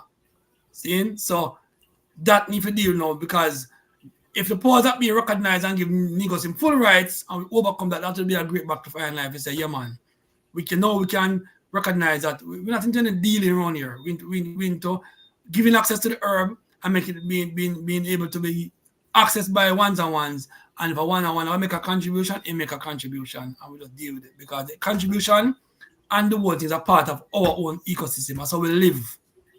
So we not like to, like so we are trying to create something new. That's how we live. That's how we are. That's how we do. We share the ganja, we trade with it, we use it as an economical tool amongst our. So that need to be dealt. And one, the case with Negos really be a pivotal point going forward in terms of that victory, you know. So let's see how it play out in time and space. And this is why the collective security is so important. I know the family who will be there. I think the case, the final arguments is happening on December 6th. So this is coming up, family. We want the family to pray for our elder Ras Negos, who, you know, could have easily just plead out or whatever, but he chose to take this to court to fight the good fight in terms of I&I rights. So these elders are frontline warriors in this struggle, Yes, man. All right. I declare now that I will be at Montego Bay at the court on December 6th to give support and strength and motivation to I Bridging. Ras Negos, I will be there. Give thanks, and I pray that I can bring some fire angels with the IKTS 473 TV says, can Rastafari Sacramental Ganja be shipped for medicinal purpose? Well, the bridge now I talk about two different things right there. So as I said, medical ganja is different from Rastafari Sacramental Ganja. So the whole idea of shipping it, that's what we'd have to go through and get a license and go to CLA and go through that process. But the point I was making earlier, which I don't want to be confused, that I'm saying the sacramental ganja that we use amongst ourselves, and I sacrament and give it Isis to I and I King, should be also allowed to be used in other jurisdictions, whether it be in the Caribbean or whatever. So I'm just saying that access and those portals should be open, so we can exchange sacramental from one space to another through a legitimate legal system. This is not far-fetched. It's something we can really put our minds and our heart to and develop a will and make it happen. Because there was a time where if I and I didn't know, say 30 years ago, we say we're gonna have a program like this so we can sit down and I proclaim the right to use ganja and have this kind of platform. When I said, no man, no, it's like a hush thing. No, we are declared up front that we need these benefits and these rights to be facilitated. Clear waterway, open the doors and the portals with protocols and guidelines, of course, because I is respectful and a discipline that people see here. We're not just saying scare free for all or no. Structure, system, processes. We believe in these things, so but it's I way we want. We don't want somebody to tell us how to do it. We want to tell the world how we do it and then give it the opportunity to grow on. So just facilitate what we're doing and say, it's funny, once I was saying back in 2015, say, yeah man, when them amend the danger of drug and ganja free up, everybody in Jamaica go smoke and you have people are dropping and growing with ganja. We not see that happen. I mean, it's a normal thing, like life was go on normally same way. You know what I'm saying? My thing now is that watch students them, because just like when I was young, I mean I don't drink, but I'm saying there's a guideline and a line that's drawn. So if you're on a certain age, you don't drink. So I'm here to support persons on the 18 of years should not be allowed to have access to ganja to just use it. But once you reach a certain adult age and you want to use the ganja, whether it be for healing, for medicine, for giving Isis as a sacrament, it should be freely allowed. That's where we are and facilitated. Crucial. Truth Sojourner, Born Free, says, blessed love, did King Kamau mention how many and where these Rastafari ganja farms have been established? Are they privately owned by individuals or collectively? Yeah, it's a good question. So in recent time, we would have declared up to 60 sacramental spaces to the government right across Jamaica, all 14 parishes actually. And these are spaces where Rastafari were gathering from ever since, using the herb, congregating, having reason around Rastafari liberty, sharing love about His Majesty's teaching, and like I say, having a free use of the ganja. So those spaces are there, just a matter of us now applying and declaring it to government and letting them know that we're there. And so with the recognition that's there now, we know that these spaces are there, they can be properly identified and ones can access them. So that's where we are with them now. So we're looking for more. It's not just 60 spaces alone. There are a lot more ones-on-ones who are in Jamaica who are healing Rastafari, using the ganja, giving the Isis, just that they don't have an organization or they're not aligned to it. But align yourself to an organization and get more knowledge and information and move forward, because it is very much there and vital and vital. So yeah, man, let's make it happen. Yeah, man, crucial works happening. We're at 1998. I need 2 more if we reach 2,000. I know we'll get it tonight. We'll get it 2,000. People more come through for now. I'm saying we have to mobilize and motivate people. More subscribers and we'll pass 2,000 tonight, family. So if you have not subscribed, make sure you subscribe. Call your brethren, call your sister. Let them know the Lion Voice is on the rise. We have Ras Jabali checking in from Trelawney. Big up yourself, Ras Jabali.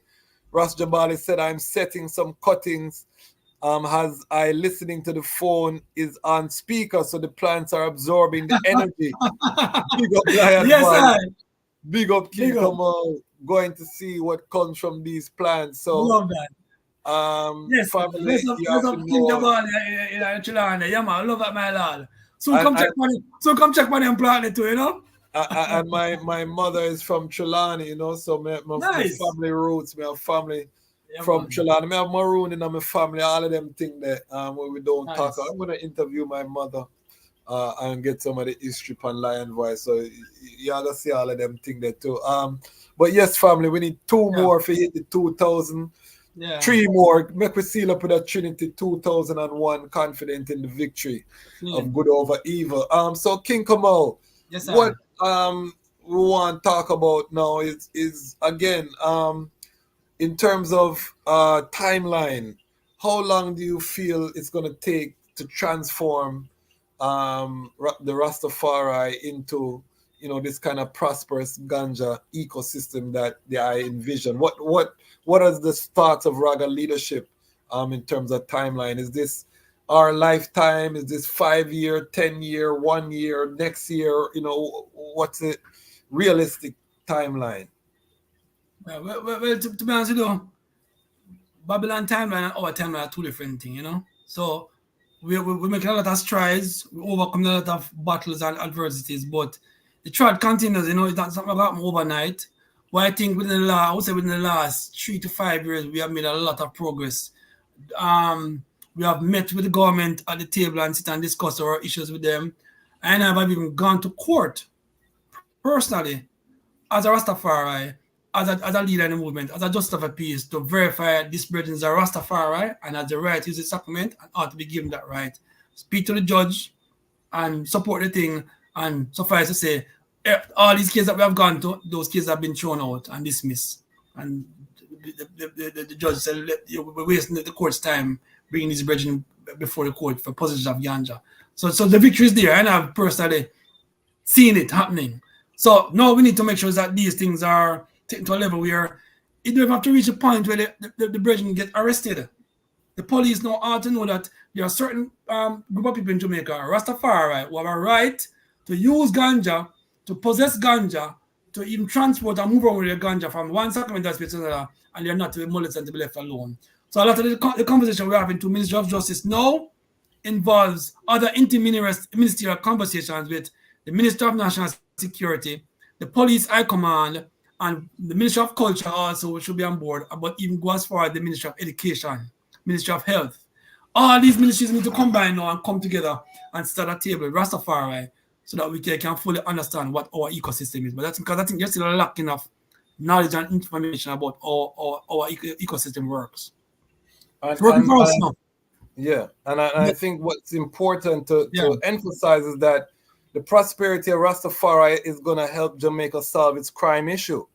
Because if Rastafari is economically empowered, then Rastafari is going to be able to employ the youths them and give the youths an alternative to the gang and the extortion and all of these things that the youths them are using to make the bread. Because Rastafari is one of the only entities in the inner cities that have that respect where can move around without fear of extortion and these things from the gang energy and that demand them respect. So, by empowering Rastafari, you really are empowering your society, the nation. And I think we definitely have to do a better job to communicate that point to the Ministry of Justice, Ministry of Security, that, part of your anti-crime solution has to be empowering Rastafari as it relates, and instead of having youths that are dealing with, exportation of cocaine and these things, to make money, they could be involved in a legal ganja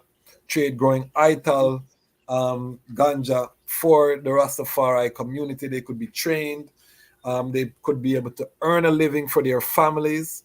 And, we create an alternative to this underworld that is so prevalent in Jamaica. And you would see a much more peaceful society, a minimization, because we don't use gun them way there. Rastafari, the Rastas I know don't travel around with gun and these things and getting a shootout and all of these things. So I think speak to that, King Kamau, in terms of how the IC empowerment of Rastafari could help lessen the crime in Jamaica. Yes, I'm glad that I touched upon that point because I have seen where even in this current time, there's still a respect for Rastafari. A lot of ones look to Rastafari for positive energy, for guidance, for teachings. I mean, even my and I trading, a man say Rastaman and a man who just even some of the bad boy man thing, them see, them recognize, and then we show reverence and respect to Rastafari. Rastafari is seen as leaders in their community, as persons who can help to facilitate certain teachings and certain consciousness and recognizing nature and all these things. So this is there now. It's just a matter of us recognizing the power that we have within I, but also the system facilitating these things. We shouldn't have a situation where in 2023 a youth go to school and grow him locks, and it's still within question whether or not he can grow him locks, or them say, okay, put the locks on that time away, but why should I be locked at our school gate because I'm having locks on him head in this day and age, you know? Those things need to be taken away, man. That's a big discrimination thing right there. So, you know, so I say these same sacramental space that we have, like I said, there should be space of excellence and teachings as well. We need to go back to that where we start teach the youth them in these spaces about the liberty of Rastafari and the teaching of His Majesty. I think that's one of the thing where I really need to strengthen upon in a way, you know, make the youth them know, say, boy, there are certain spaces that can go as it's almost like a space of, I wouldn't say refuge, but a space of comfort, a space of knowledge, a space of clean liberty. So these Rastafari spaces that we have declared, there need to be more of these spaces, and the Rastafari should grasp the leadership that we have and use the power they have to become agents of change within the I community right across Jamaica and the rest of the world. That is what and I know that's part of even Raga in terms of developing standards for these spaces, so that, you know, for example, you couldn't keep hog pen in a sacramental space and it be a sacramental space. You know, there have to be certain protocol for a space to really qualify as a sacramental space according to the liberty of I. So it's very important. Truth Sir Jonah Born Free said, I know of several licensed dispensaries with major financial investment and international marketing operating in Jamaica, like Kaya, etc. Is there any legal Rastafari dispensary as yet? Excellent question. Yeah, it's an excellent question. So I wouldn't say there's any legal Rastafari dispensary as recognized as an upfront official commercial space, but I'm not saying that Rastafari have space that we distribute ganja right across Jamaica. Even Kingston, you have several of them. It's just that these spaces, for the longest while, there's a stigma attached to them. They are seen as underground operation. Police come and go and read and bother them and other thing. But I think more and more now, they're recognizing the right and with the declaration and the recognition of these spaces, under the ministerial order, that they are gazetted and known to the public. I think that creates more awareness and education. One of my greatest joy to see is to see where the government of the day, the minister himself, the Minister of Justice, goes to Parliament and let the people know about these sacramental spaces. Muta Baruka did a good job on this program about it the other day when the gazette came out, but it shouldn't be a responsibility left alone to the media. I think the government ought to exercise the power and the authority they have to let the nation know when they meet in Parliament, yes, that there are spaces in Jamaica, there are sacramental spaces, there are spaces of influence, spaces of excellence, spaces of certain liberty, of order, and that these spaces should not be molested, they should be recognized, and they should be honored and valued for what they really are. That's where we need to be moving towards. Yeah. And it also goes back, Truth Sir Jonah, to the bar, the bar, the entry bar, the economic challenges, because to get these legal licenses, you're looking at sometimes hundreds of thousands of US to qualify to have the facility, you know, to put in the plumbing, to put in the lighting that's required under the regulation, the cameras, you have to have security cameras monitoring, there has to be an operation to run that. For most Rastafari in Jamaica, there's not that economic wherewithal to go through that road, and this is why the sacramental is so important, and the ability to accept contributions under the sacramental is so important, so Rastafari can, you know, build up that economic base without the fear of persecution. Because otherwise the game is rigged against us, because Rastafari has been barred from the legal market because of his association with ganja. And now that there's a legal ganja market, because he was barred, he doesn't have the economics now to jump in at the high level. Like most of the people who are enjoying that are the same people who fought against the plant, you know. Yes. That's the irony, but they have the money because they were on that side of the game. So this is why this topic is so important. We have King Kamau here from the Cannabis Licensing Authority. He represents I&I there. He is a founding member of Raga again. It's a great honor. Family, we need one more person, but to hit the 2,000. We'll get it tonight, you know. We'll get it tonight. Yeah, man. Somebody.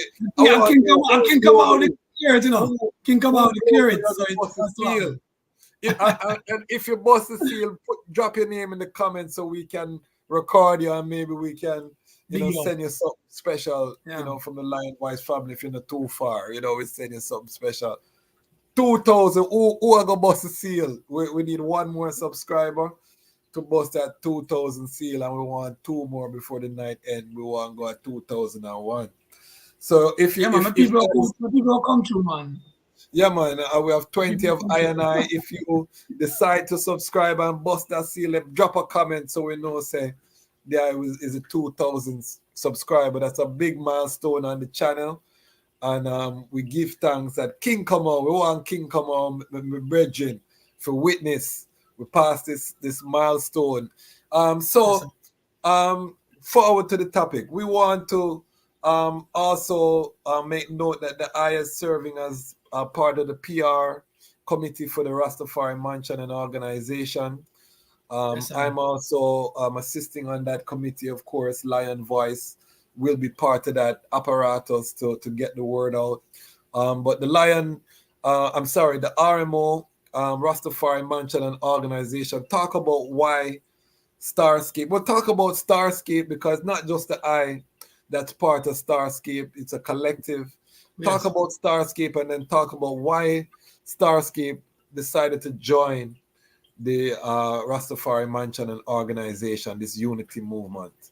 Yeah, so like I said, once again, everything that I'm in life is really a journey and a trotting, that same space in Porus that I got from my grandfather, and I there and going raising some bees there, and I tell you I got that enlightenment that night with the name and everything. So I do my thing, and it's like, but from a long time, even before my mother with the transitions, she always said, she want a space where we can have a real Rastafari set up in the family, So more and more it come to I, and it's funny.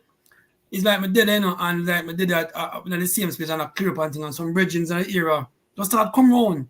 And some local youths just start coming and start, and before you know it, it's like we clear a little spot and we just start reasoning and choose a man who has our cooking's going, call you, we start cooking. And before you know it, like we did a read, and we start about His Majesty, we talk about the herb, and it's like, that's about on there, but it's really a organization we are run now because we have a youth, and we have some elders in my area, Rastafari elders, well-known elders, them to matter about like Ras Dago, the man that used to move with Martimer Plano and help school and teach Bob Marley, music and Rastafari, live it and all, Ras Dago.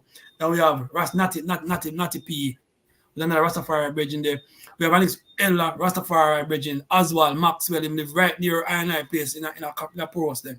Real Rastafari elder Congo from them time, As a matter of fact, Ras Marbach, Oswald Marbach, tell me say his space was one of the first space that they had Nayabinga gatherings way back when, even before Scott's Pass, they had Nayabinga reason at his place. So me draw a lot of energy and teachings from them elders there, I have a sister who, from my little boy, we call her plain cloth, Nayabinga warrior woman too.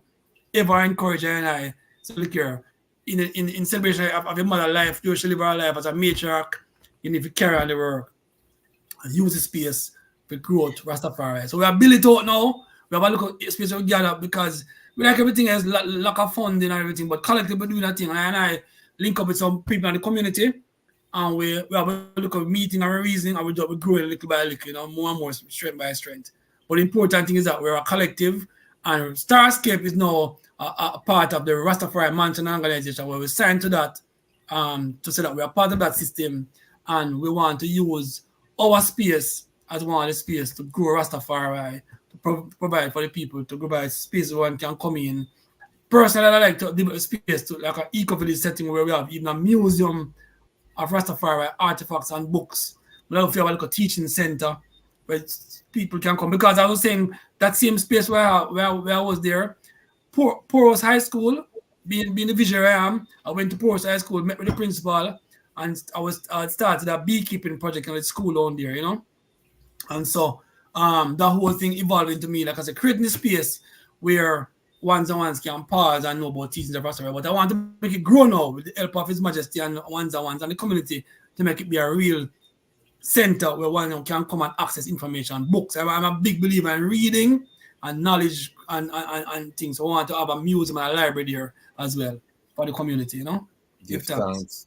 So why did I join? Why do you feel it's important for Starscape? You know, you could just stay within Poros, and Poros are my father place.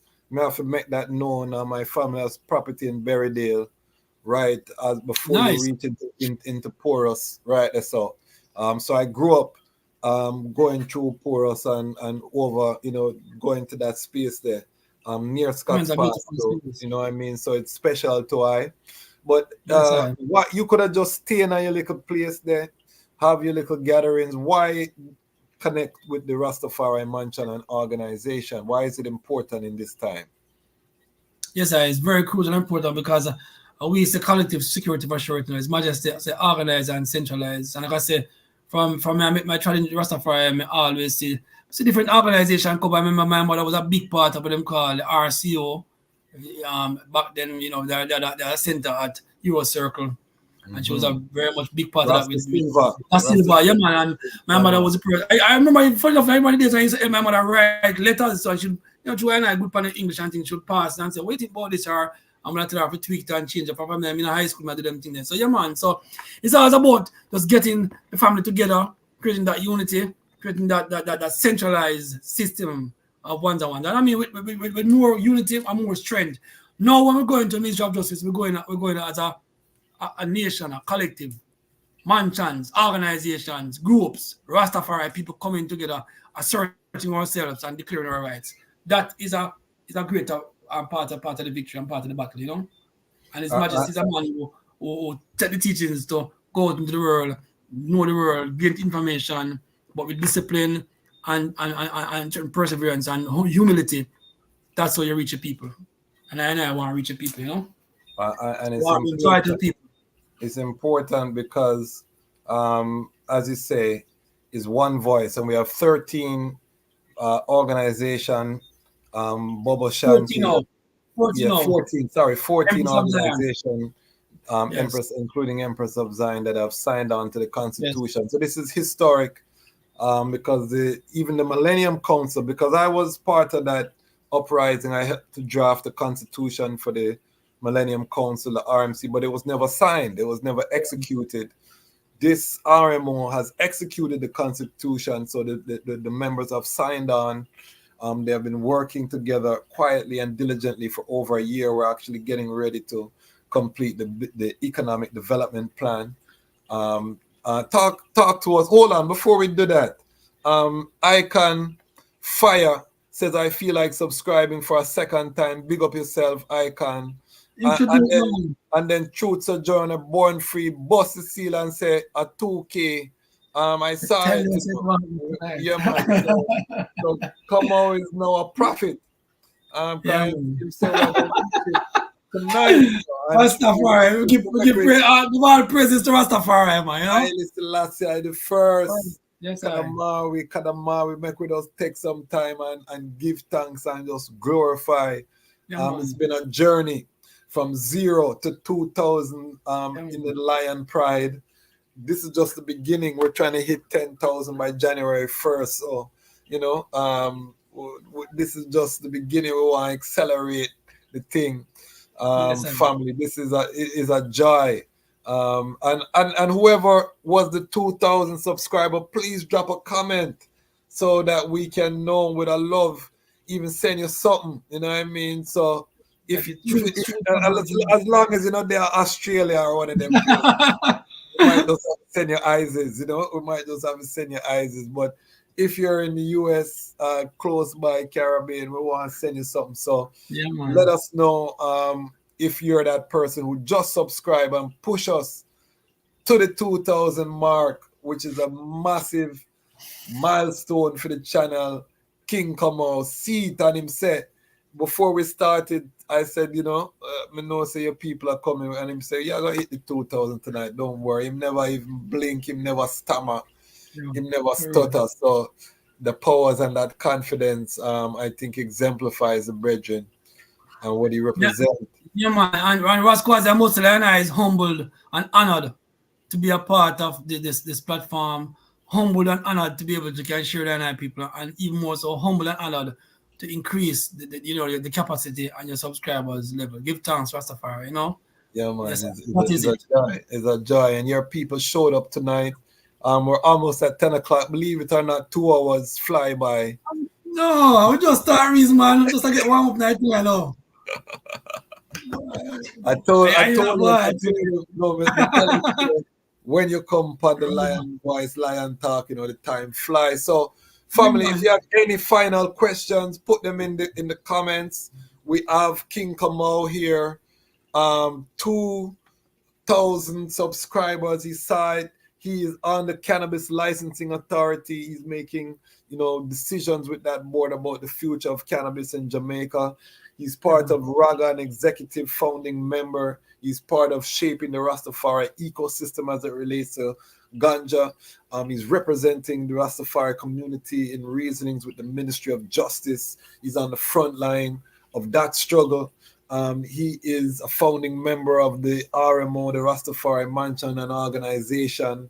He's the founder of Starscape Sanctuary. We don't touch his work with Sumfest, Roots Fest in the music industry. He was a photographer. We don't touch your photography work. We don't touch none of your, you know what I mean? Him have a whole heap of skill. Like I said, I met him on the music side of the thing first before we link up on the community work side. You know, we would have booked him up at Jamaica Music Conference and different spaces. So when we bring the eye forward, we're going to talk about Rastafari in the entertainment space and what we need to be doing in terms of controlling that space, because aside from the ganja, the creative industry, the music, we need to be controlling that part of our fullness, you know, whether it be festivals, whether it be controlling. We have the Association of Rastafari Creatives. I want the I become more active in ARC as well.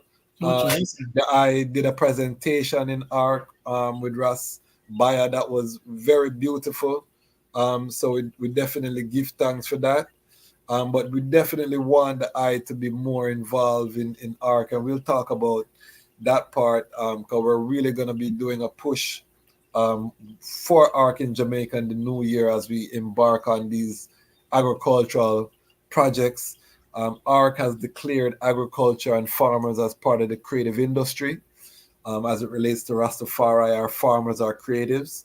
So we're going to be embarking on that campaign in the new year. So stay tuned. We have a lot coming, family, that we plan to roll out. The Lion Voice Network will be there. King Kamau, give us any final word sound that I want to share with the Lion Pride on this beautiful, momentous occasion of the 2000. Share with us any sealing sound. Right. So my seed up sound is that, you know, I is a defender of the faith and here to liberate the people, you know, liberate the people's mind and create and facilitate certain rights and sovereignty, you know. So as a building nation, the rest of my life is just committed to that work, you know. And it's a battle we need one for ones and ones to come on. I mean, leadership is that thing where I have within all of us. It's just a matter of bringing it out, you know. So the journey continues. We look forward to more of these platforms, more of other platforms to share the vision and the life of Rastafari, to let the people out there know that it's an alternative lifestyle that can really create a balance in our area, that, you know, it's about health and wealth, it's about ital living, it's about clean, pure living. You know, we give thanks for opportunities like this. Give thanks to the Rastafari family for making I be who I am today. You know, and I'm a humble servant of the family, you know. Give thanks, big up my space, my people, my coffee grove, loving all, you know. Starscape family, big up my family don't wanna respond the same way. Yes, Mount Erie family same way, know them listen to I same way. And I hope I want and run the space right across Jamaica, man. We start talking about Rastafari space now. It's another we go again. Yeah, man. We have two questions. We have two questions that come in. We'll make sure to answer them question, yeah. Yes. Truth Sojourner Born Free said, how about the preservation of Jamaican land races and developing unique strains and also seed exchange? So touch yes. That's very important because we know ones like Ras has preserved the lamb's bread, certain other things. But talk about the strains. What's happening to preserve the strains? So, me love the flow of the bridging that thing, because the bridging I love to communicate more with.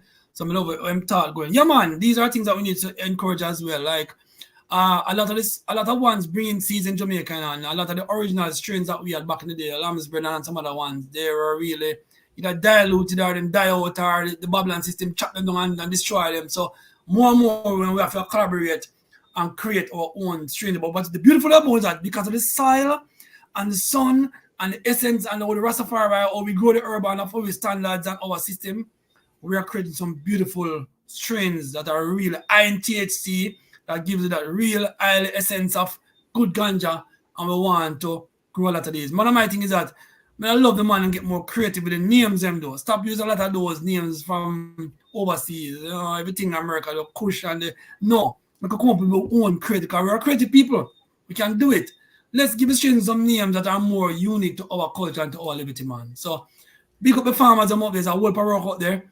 Raga and the RMO have a lot of work to do in terms of sharing. We want to see more ganja exempt events across Jamaica. We want to see more people coming and learning more about the plant itself, not just for smoking, but for use and in other commercial way in terms of using the plant to convert to healing elements, oils and other things, you know. And just push for these things. I know that Rastafari is alive and well. And yeah, we're there. And we still look to Africa same way, because at the end of the day, Africa is our home, and I desire in this lifetime to go to the continent and be there, you know, amongst I people. So yeah, man, it's all about building up a nation, and it starts with I right here. Give thanks. What about the seed exchange? Are there any seed exchanges? The seed exchange. So that's another thing we encourage. So and I have to give comment at this point in time to our brethren at the University of the West Indies, Dr. Michelle Emmanuel. You know, yeah, man. Yeah, I'm going to make sure I bring him on this platform as well. He's done some work with us. Yeah. But he's one of the preeminent researchers in ganja right now in Jamaica. Brethren from Dominica. But powerful work. Yeah, but he also, if I quickly may just share that he has developed a particular strain called Caribbean Heirloom, which is like a derivative of the original lamb's bread, a land race strain that is highly susceptible to our soil and climate. He has given away a lot of the seeds. He has shared some of that seeds with I to distribute amongst our people in our ecospace. And I think it's something we should really encourage and grow more. So he's doing a great work with his seed collection, but other ones are on Rastafari. So we need to create some our own seeds and have what we call as a seed banks, where we can share these seeds with each other in our ecosystem and to the rest of the world. So it's very important. Good question to Bridget bring up, and I wish we had more time to expound on some of these points, you know. Is a Bridget or a sister? Truth Sojourner, because I'm not sure. Sojourner Truth is a sister. So sister, some real vital question. Yes, sister. Big up yourself. It could be a Bridget still. It could be a Bridget. Make we know in the comments. But big up also Ras Tafari, who has been doing different seed exchange. Yes. He has a album Food War. He's been on that for some time. So Bob on the job. We have other ones who dealing with the seeds, and Seed Bank was part of the ARC plan. So we're definitely going to be working on Seed Bank. And just to let the ones them know that the RMO has prioritized food and water security. So we'll be having a Harambe Hall, which is, you know, instead of town hall, we have the Harambe Hall that the RMO has established to inform the community. So in the new year, look out, we will be talking about our economic development plan. And at the top of that, again, is food and water security and seed, preservation is going to be foremost. Because as I said at the beginning of the show, we're headed to we're in World War III, but it's headed to a calamity level. When this bombing of Israel restarts, it's going to impact global shipping. It's going to impact the price of oil, inflation. We could look at a collapse of the fiat currencies. A lot of things are ahead of us in the next couple of years. It's going to be a very rocky next couple of years. So key to what we're doing as Rastafari people have to be food and water security. And key in that is seed preservation. So definitely keep it locked here, because we're going to be keeping you informed in terms of what's happening. KTS, our brethren from Grenada 473 TV says, how has Rastafari community benefited from legal ganja?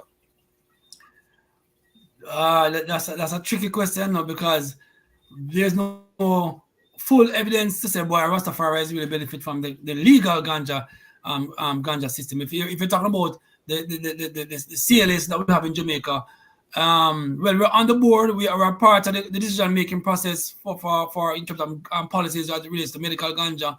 But in terms of any great contribution to NI Sacramental thing, I think there's a lot more that needs to be done.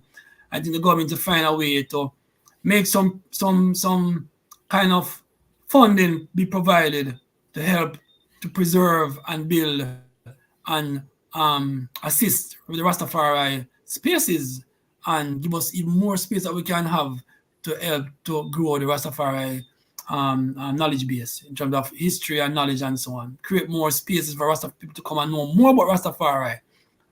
Museums. I think every parish of Jamaica should have a Rastafari cultural center. Not just come up by Rastafari, but supported by the government. Perhaps that's where the Ministry of Culture and so on could collaborate and come in. And community centers where we can engage youth, start football teams. And when we talk about House of Dread, for example, they used to have a football club.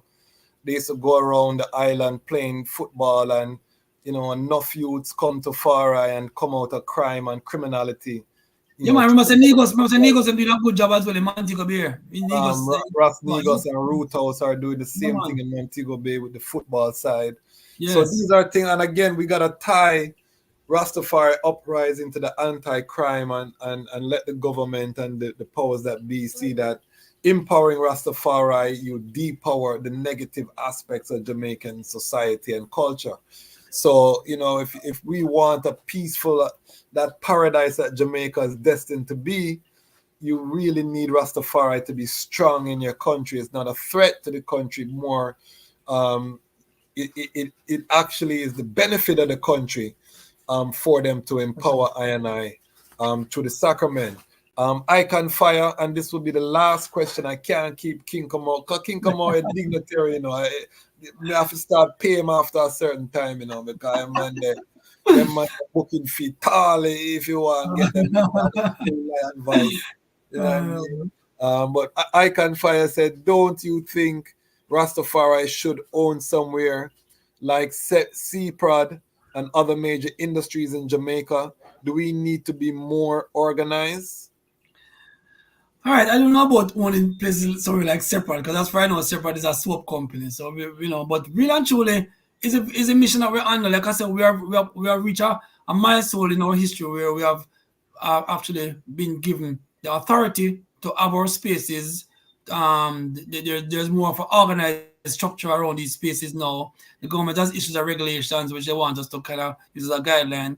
We're working through a draft with them because we're not satisfied with a lot of the components of this regulation. So we're working through that because we have self-declared ourselves. So we need to be telling the world or showing them how we live and how that can fit in with the scheme of things. Not they commanding us or telling us or trying to put us in a little box. It's not going to work that way. We have paid too much prices over the years. Rastafari have gone through so much atrocity and suffering.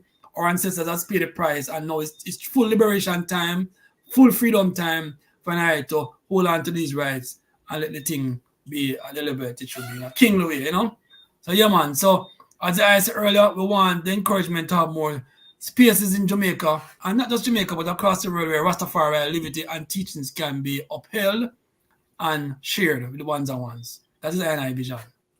Give thanks.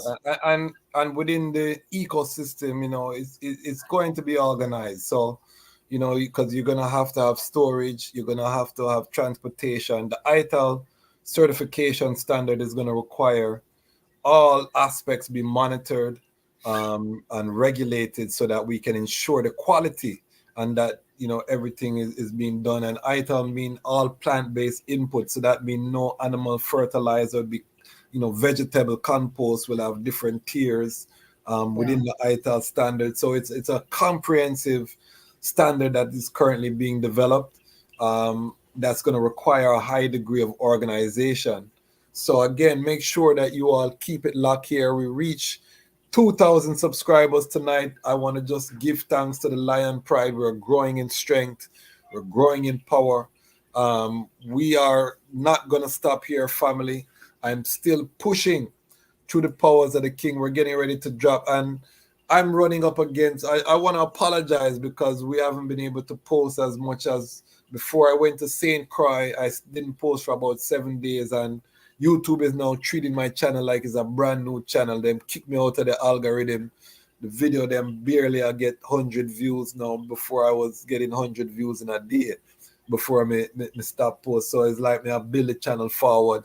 So me give thanks for everyone who has been watching, helping us to push the algorithm forward to where we were. Before I went to St. Croix, we were, I think, at 14,000 unique viewers per 28 days. We've dropped down to probably about 4,000 or 5,000 now. So we have to push it back. So this is in this modern realm, the more you post, the more you interact with the platform, is the more the algorithm pushes it to other people. So the more the item watch the content, is the more the algorithm will share. The more you like, the more you tell people to subscribe, is the more the algorithm pushes it out. So I want to give thanks for the Lion Pride. But remember, if you're a real Lion Pride, go to www.chazmatchkwasi.com. Sign up so you can get the newsletter. So if them kick me off of YouTube, come me burn a fire upon someone one day, me get my vibration and me burn a fire on YouTube, kick me off, the item can still be in contact, and we can shift to another platform if necessary. So make sure that the item connect with I in a real way. If you can afford to give a $5, $10, $25, we need it. We have to upgrade the technology. The technology buck because of so much storage power. So the computer crash all them things that I navigate behind the scenes to get the content up because we have so much content. I want to big up. We just launched Lion Love, our newest program on the platform, is doing very well. We interviewed Empress Jeannie about her struggle in finding a kingman, a Rastafari kingman, beautiful single Rastafari sister in her early 30s, and she live in California, can't find a kingman. She said the kingman them want the girls were dressing at them sexy clothes, and they're not really deal with her as a Rastafari queen because she might look boring or whatever. And so these are things we're going to talk about on this platform. I have some interviews lined up. I'm going to be bringing single sistren on the platform in the first phase so we can hear from our single sistren what some of the challenges that they're having. Because my channel, King Kamau, is 95% brethren right now. So I want the brethren hear from the sistren some of the struggles and what they're looking for in brethren. Because we have to be building families, stable families, to build a nation, because the children need both parents in the home. And we see His Majesty set that example of a stable family unit. So we are going to be tackling that again. Lion Love. If you haven't seen the episode, go on the platform, watch Empress Jeannie, beautiful sister. We talk. I said to her, I asked her, I asked her point blank. I said, enough of the brethren think the Rastafari sister them boring. You know, if you give them a touch, then them are going to read a psalm after you. And she said, no, you just have to stimulate our mind and everything, you know, full, you know, the things can go on. So we keep the conversation real and relatable with the sister in them and big people conversation. So check out that interview. We're going to have some more interviews with sistren, and then we're going to talk to brethren, and then we're going to talk to some married couples within the Livity, and really look at how we can repair the connection between brethren and sistren, and we can really, and I'm going to have Pan-African sistren, not just Rastafari sistren, because there's not that many Rastafari sistren, so most Rastas are going to get a conscious sister if it's not a Rastafari sistren. So I'm going to have conscious Pan-African sistren on the platform so we can hear from them.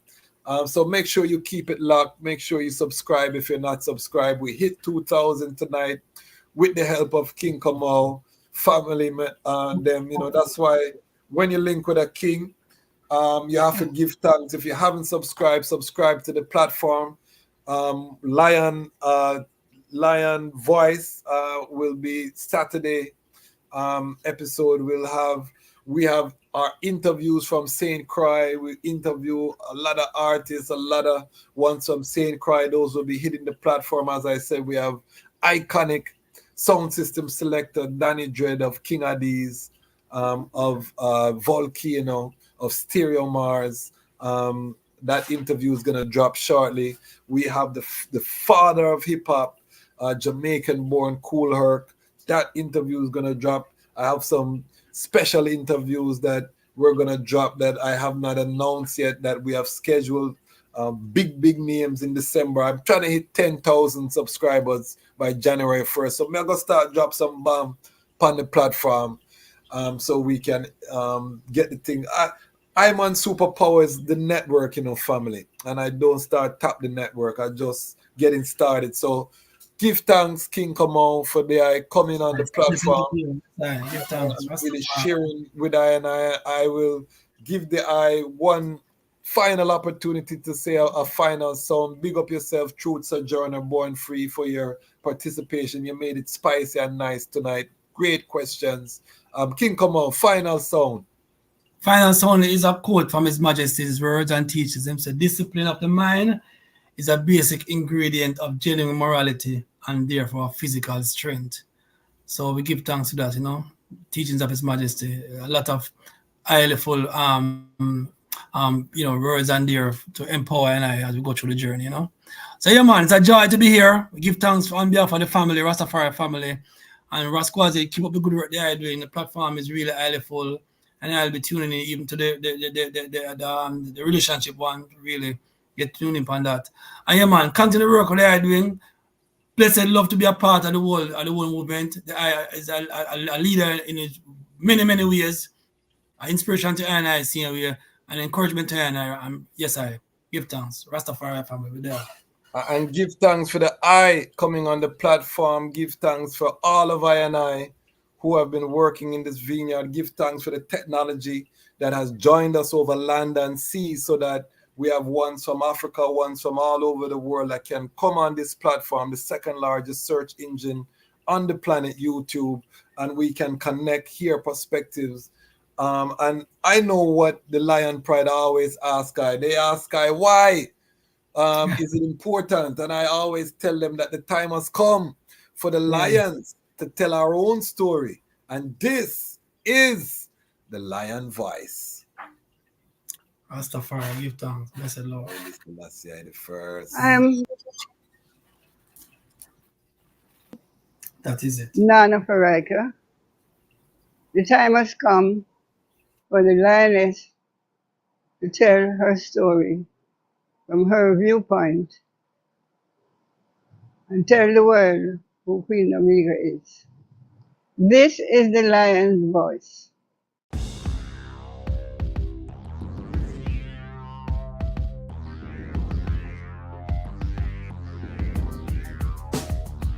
Well, Lion Voice, tell them that's the people first choice. Lion Voice, make the lioness them feel nice. Lion Voice, with the lion cubs we sacrifice. Lion Voice, to show the people them the life. Iron Vice.